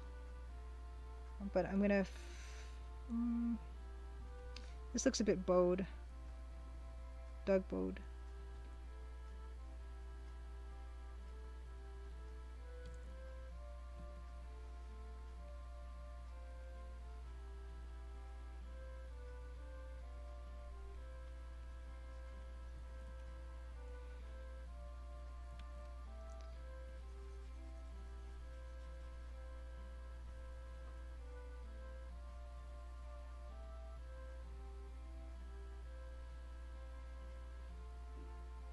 There wouldn't be something here.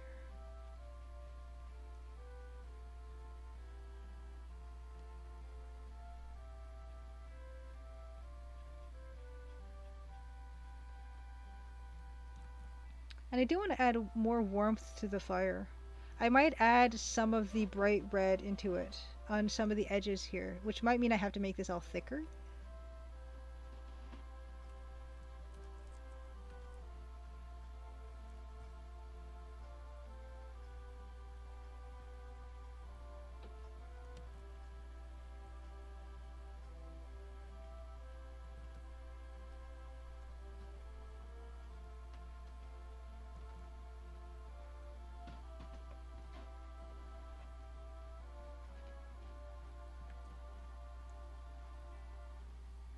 See. I think at 10 o'clock I'll take a quick break just to bring those books down and show you guys.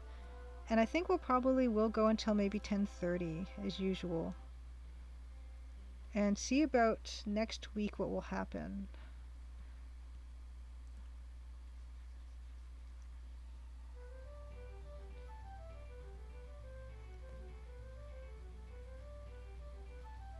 We'll see if Dan's good for it, you know?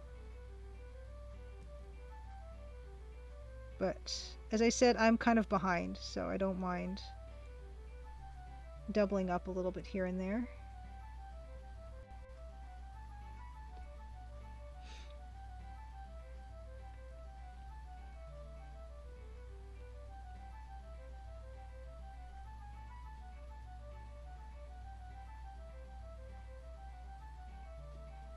This one.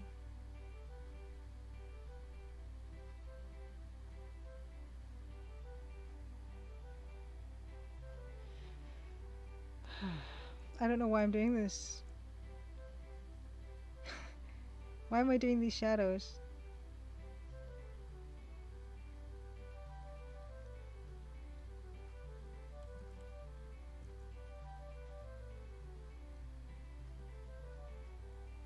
Nope, that's not right.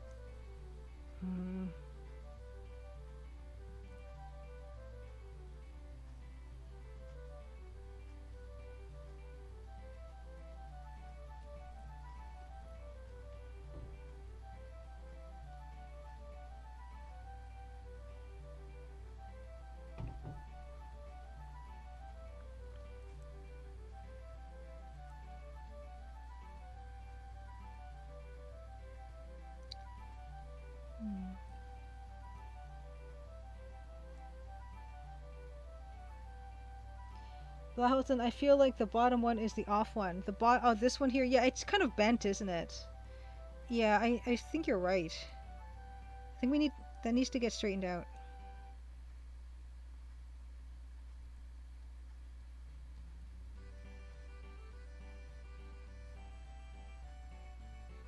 Also, probably not make it as long. That's probably also going to help.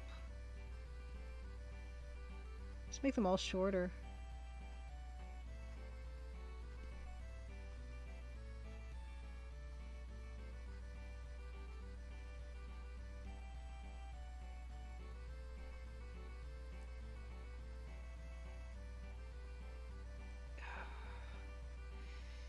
No, nope, nope, nope, nope. Kind of thing to spend hours on.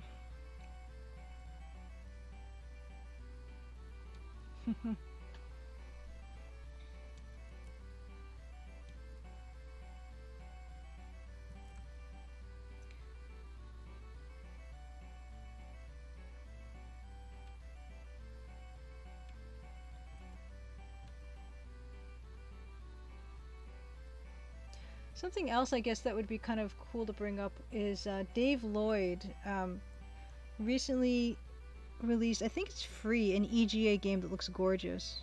It's called the Tulwinium.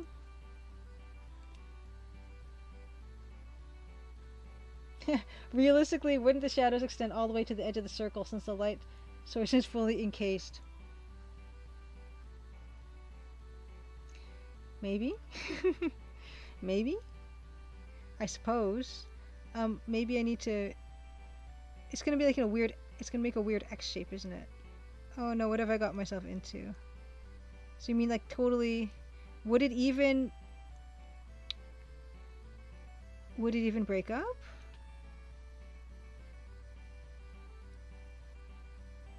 It's more true for a point light. Should I extend it out more? Shadow work is 80% guesswork. If it feels right, it's okay, you know?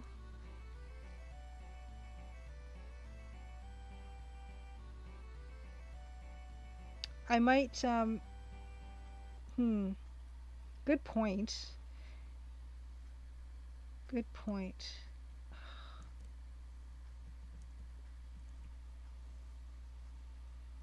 Wouldn't it give a double shadow look since the fire is wider? JC0. Ooh. So where you have to build a model?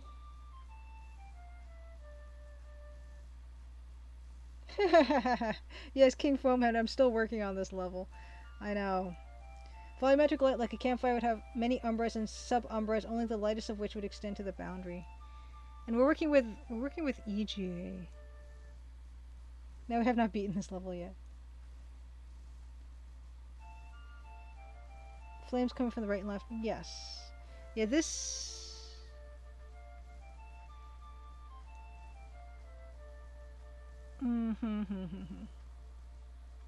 Yeah, perfection takes time. We all have to... Yeah, maybe we need to just do this in real life. Oh boy.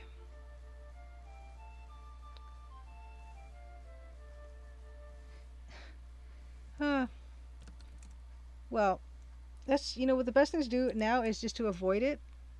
And we're just going to work on something else. Because I mentioned I do want... I want to make this warmer looking. So let's just ignore the problem that we're dealing with.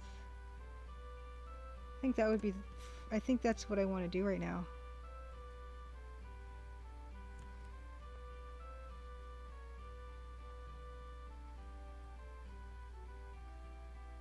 Just forget it.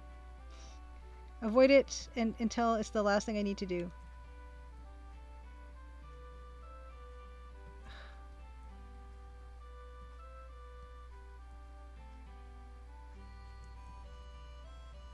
Crimson Diamond camping trip. Oh, Davor, that cat you got on Twitter looked so cute. The little rescue cat. Poor little thing. It's the procrastination mantra. Yeah, just leave it. Leave it. We'll figure it out later. She's the cutest little dust bunny, Davor. Yeah, she's so cute. Google reference an image if you know what the wooden case is called. I don't know what this is called.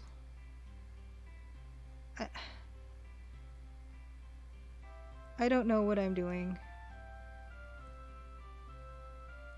Yeah, we can fix it in post as per George Lucas.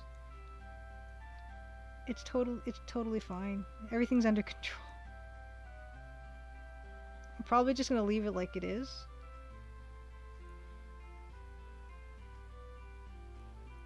I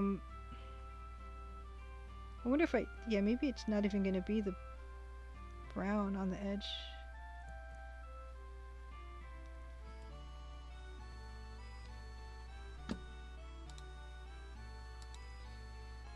Yeah, I like it warmer.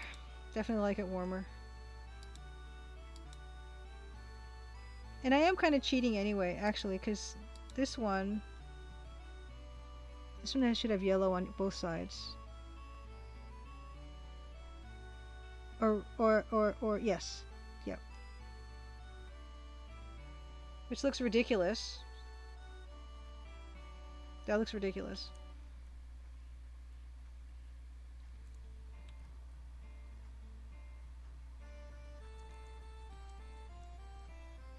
Oh look, it's 10:01. That means, yeah, I'm gonna go find those Choose Your Own Adventure books, the picture books, and then I'm gonna come back and we're gonna forget that the shadow thing is even a problem. Okay, deal?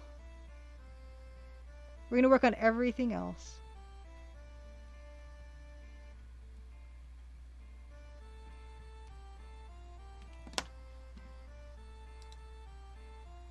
Yeah, I definitely like that warmer. We're gonna add more warmth to this fire.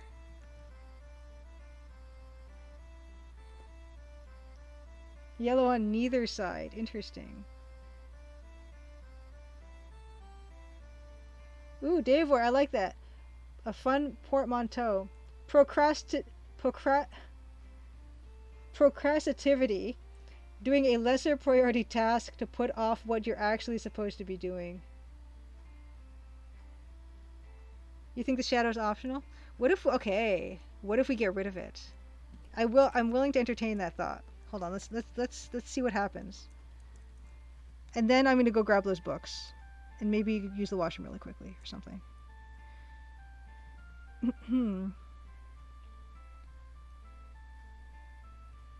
That's another problem solving thing. Let's just get rid of it altogether.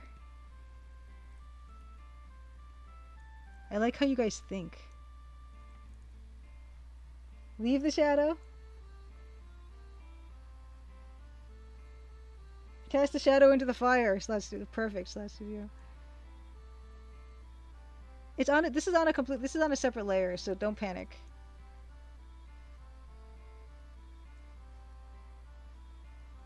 And if we just, no one will know. Just a little bit of shadow. No one needs to know. Right?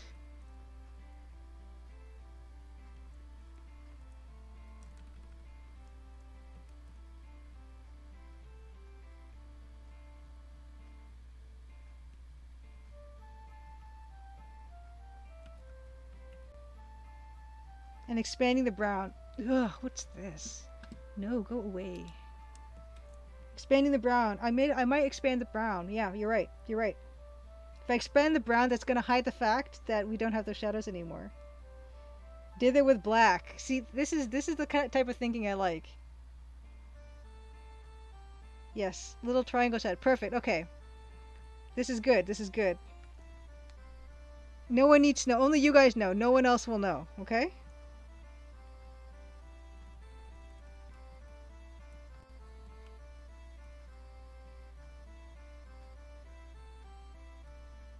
We'll just make the brown its own like halo thing. And maybe even have closer in that red color. Right?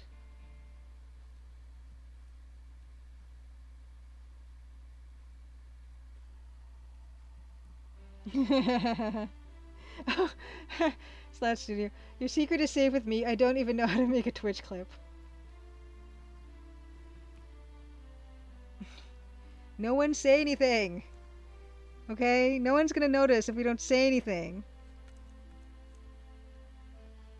Okay.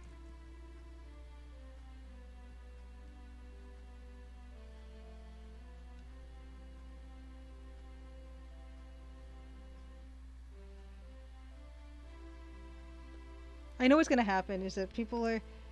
I should just share this PNG file and just get people to submit their corrections for me, and whichever one that wins, I can put in the game. It'll be like a contest. I can just crowdsource my problems away.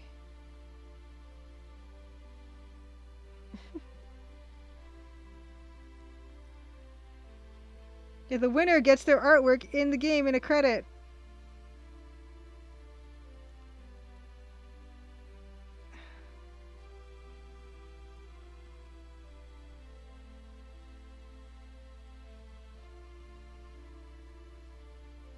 You'd enter that contest, Davor?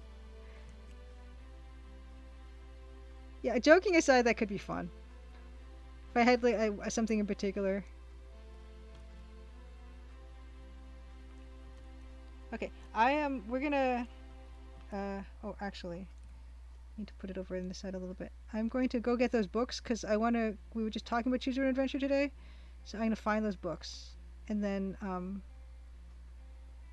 might have some of my fruit snack off of screen. The shadows are sorely missed, Cosmic43. Okay, well, they're just one layer away. Whoop. There they are. I don't think they're necessary. Okay. I'm gonna go on a quick little. It's not gonna be more than 5 minutes, I don't imagine. I'm gonna get those books. I'm gonna scarf down my fruit snack, and use the washroom. And you had the strategy guide for the dig. I didn't play the dig. My neighbor friend had the dig. A single blue pixel. A variant. It might have been a bit heavy on the yeah, right? This thing, yeah, no one will miss it. We're gonna make a beautiful gradated light source where we're gonna have gorgeous dithering that fans out. We might have add more colors here even. Right? And you won't even miss it, I promise.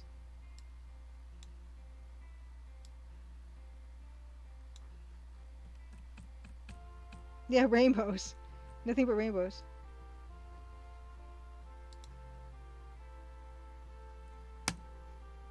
Okay. Okay. I will be. Let me mute this.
Okay, so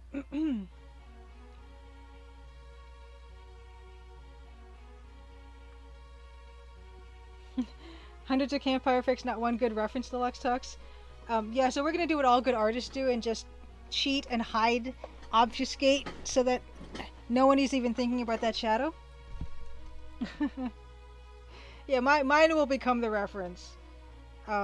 Or yeah, I could build a little scene where I have a little light source.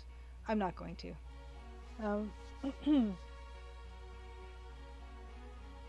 Ha!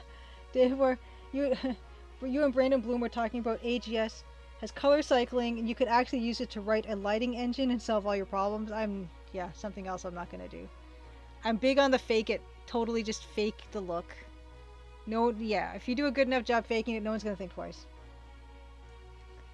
It's gonna be fine now. Yeah, the shadows were the one thing that were holding me back. Okay, so, I know you guys are connoisseurs of choose your own adventure books.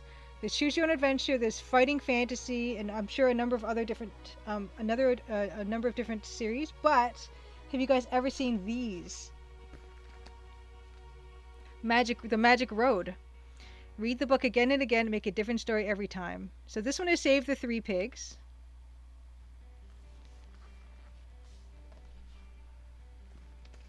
This one is How to Wake a Sleeping Beauty.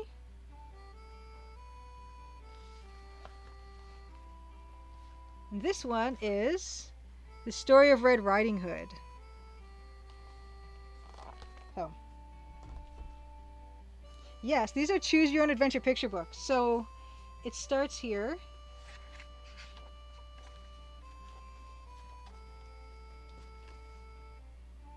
Here we go. Granny is ill, says your mother, etc. Yes, mother, you say you take the basket set off the magic road, go to page purple 4. So we'll go to page purple 4.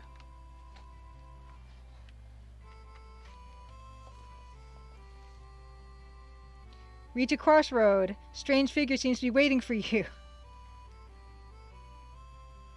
I know where you're going, he says. You're taking that delicious basket to your granny. You should go that way, he points. Will you go the way Wolford is pointing? Go to page yellow 5. Or will you go straight on? Go to page black 3. Or will you turn right? Go to page yellow 3. Ah, Bill Kuhn, you had Magic Road Sleeping Beauty.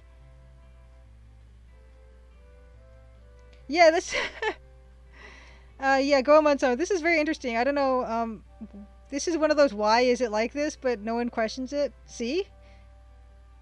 Do you guys want to go the way Wolford is pointing, or do you want to go straight on, or do you want to turn right? Yeah, I don't know. I mean, togas and sunglasses.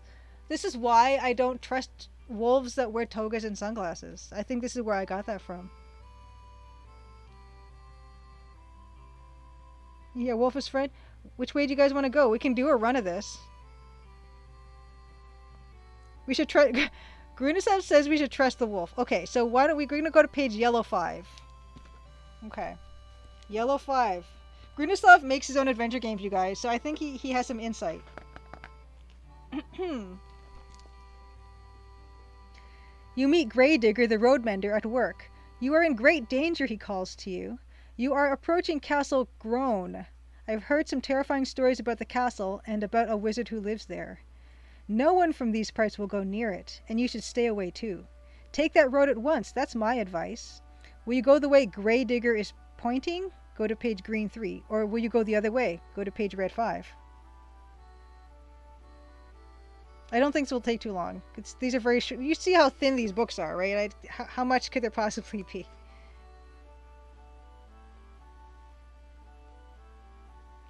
Are we going to go the way Greydigger's pointing, or do we want to go the other way?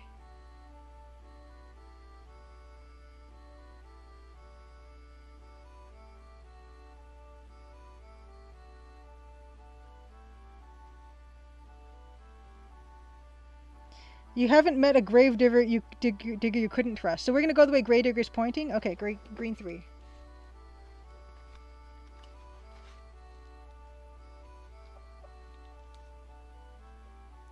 You feel that you may have made the wrong choice. You find yourself standing in front of sinister Castle Groan. You try to turn away, but an invisible force is holding you. The force grows stronger and begins to pull you toward the castle gate. Enter the castle on page yellow 2.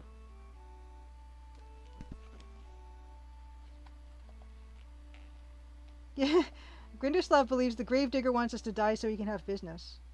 It's the tractor beam in the castle. Okay, here we go. Can't trust anyone around here. I know, this is great for kids. Whoop, this one. Oh wait, this page. I can't see and do the page. Inside the castle gate, invisible hands grip you and draw you to the winding staircase to a room at the top of the tower. An angry wizard looks up at you. Oh, I gotta stand. Hold on. I hope that's a basket of groceries I ordered 2 days ago, he shouts. He gets like grocery gateway in this castle. You want to escape from the angry wizard, you will have to run through the half-open door to page green 1. Or do you want to stay and explain who the groceries are really for? Go to page purple 2. Do you want to try to explain that the groceries are for your granny? Or do you want to run away from the wizard? Reason with the wizard. Okay. Purple 2.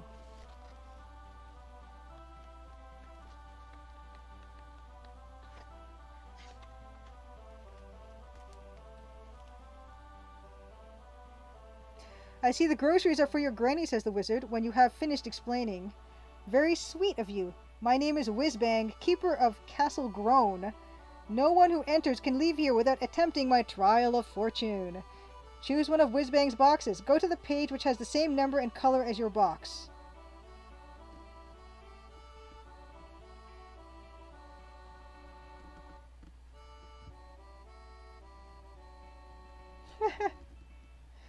So you guys, which box do you want?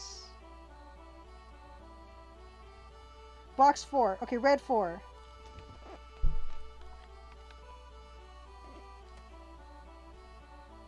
Whizbang gives you the green box. Put that in your basket, he says angrily, and leave by that door. As you push the door open, you hear Whizbang chuckle behind you. You wonder what he finds so amusing. Go to page green 1.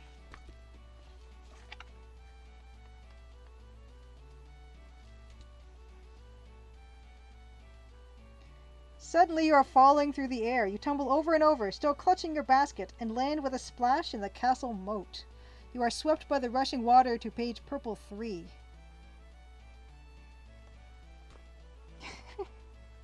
Purple 3. Wow, this is long, you guys.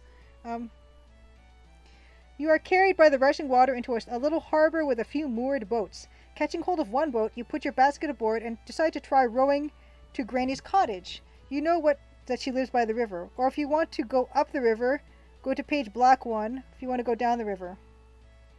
Okay, so she lives... Okay, catching hold of the boat. You put your basket and decide to try rowing. Okay, do you want to go up the river or down the river? Yeah, there was a brontosaurus in the moat. There totally was.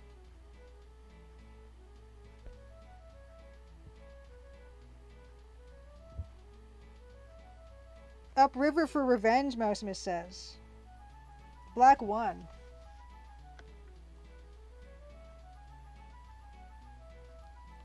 Is it going to take us back to the castle? Hold on.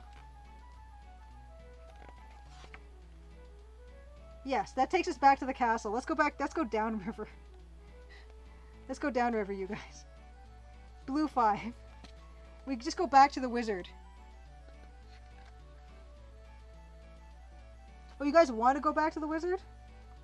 Well, I'm not going to stop you.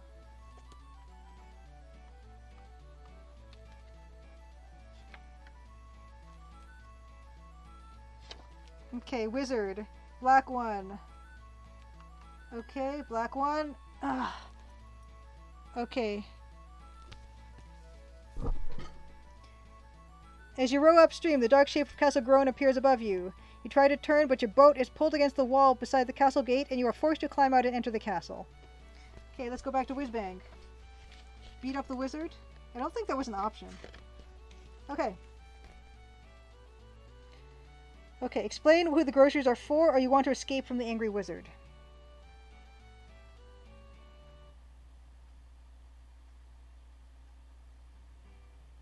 Yes, these have British and Canadian spelling.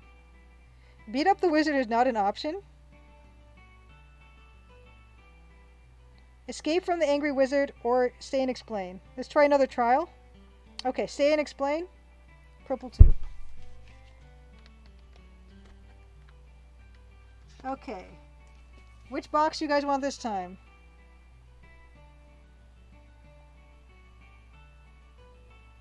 You have red 4 and red 1.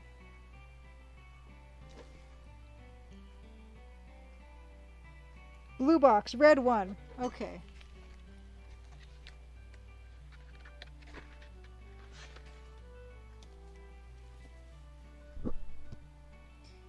You are deafened by the loudest noise ever. A blinding flash of light makes you close your eyes. When you open them, you find yourself gently drifting down to earth, right outside your own house. You still haven't delivered that basket to Granny, and time is getting short. So hurry back to page 1 and set off on the adventure once more. Well.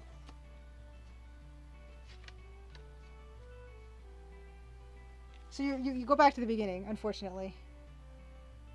For that one. Thanks for playing. Yes. But this is a children's book, so they can't just explode you permanently. It has to set you down by your house again. Should have made a save. But anyway, yeah, loved these when I was a kid. And it's great to know that I'm not the only one who knows about them.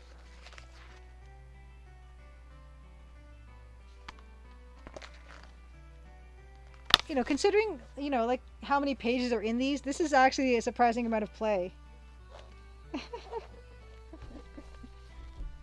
Oh, you guys really want to get to Granny, don't you? I don't know. We haven't even met the dragon. Or the ogre, you guys. Oh, cool! Nintendo adventure books you could roll dice and keep track of your inventory. I don't know about those ones. Sweet. Let's take one last look at this piece. It's almost 10:30.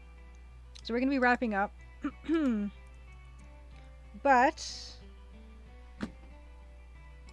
Oh yeah, so yeah, let's plan what's going to happen with this piece now. Be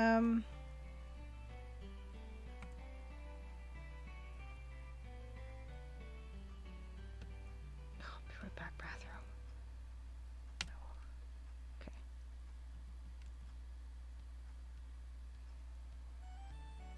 All right.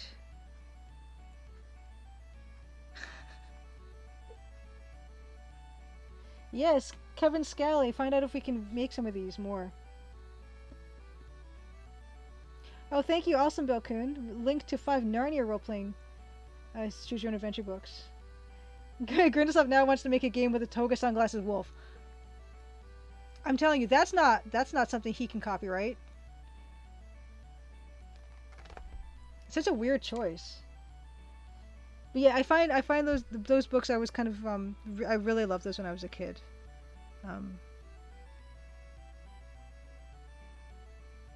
The fighting fantasy ones I first heard about when I went to Adventure X, and I'm really curious about them. I've never even seen them.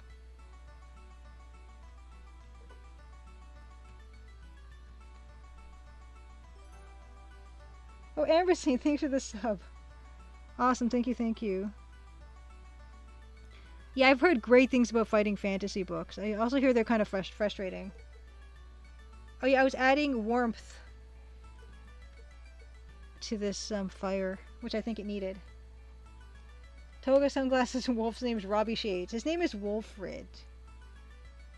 Yes, Bilkun, your next TTRPG tabletop role-playing game will have a sunglasses toga wolf NPC. Exactly.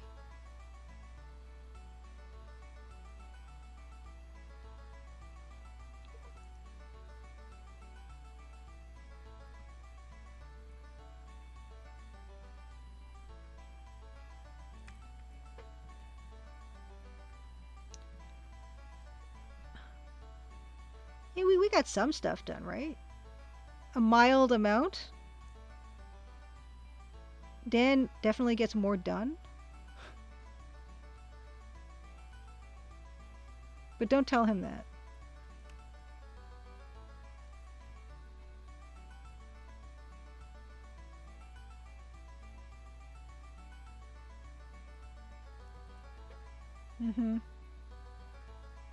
Oh, Mouse Miss, you got a raid candidate? Someone playing the dig. Actually, that's what I need to be looking at right now. Actually, I need to be looking at who to raid. Do do do.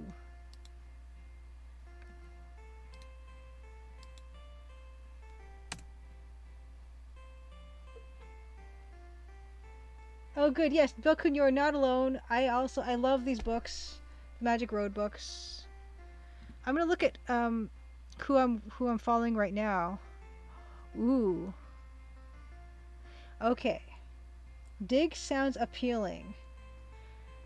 Kilgore Trout is playing Callahan's Cross Time Saloon.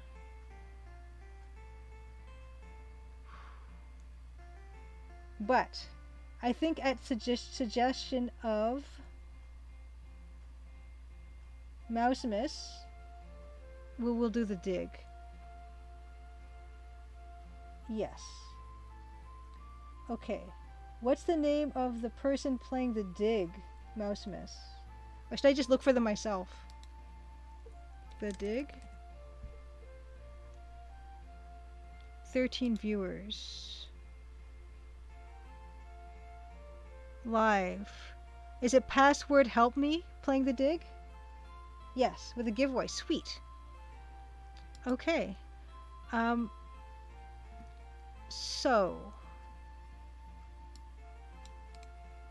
password help me. Behind this is No, I'll do that. Okay, great. Shit, why don't we do that? I'm just gonna get the name here so it's easy to follow. And we're gonna have a raid message. I'm terrible at doing raid messages. Okay. I'm also terrible. Okay, there's my own chat. Okay. Here's my own chat. Okay, so we're going to raid. Password help me. Raid message will be Crimson. Raid message will be the Crimson Diamond Raiders are raiding. And if you have emojis.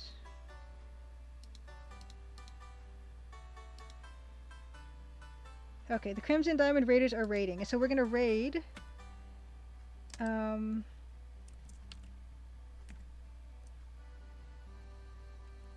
that gonna work? Okay. Sweet. Sweet, sweet. Okay. We're going to take a look at the dig. We're going to look at Password Help Me Play the dig. And thank you guys for coming out as usual.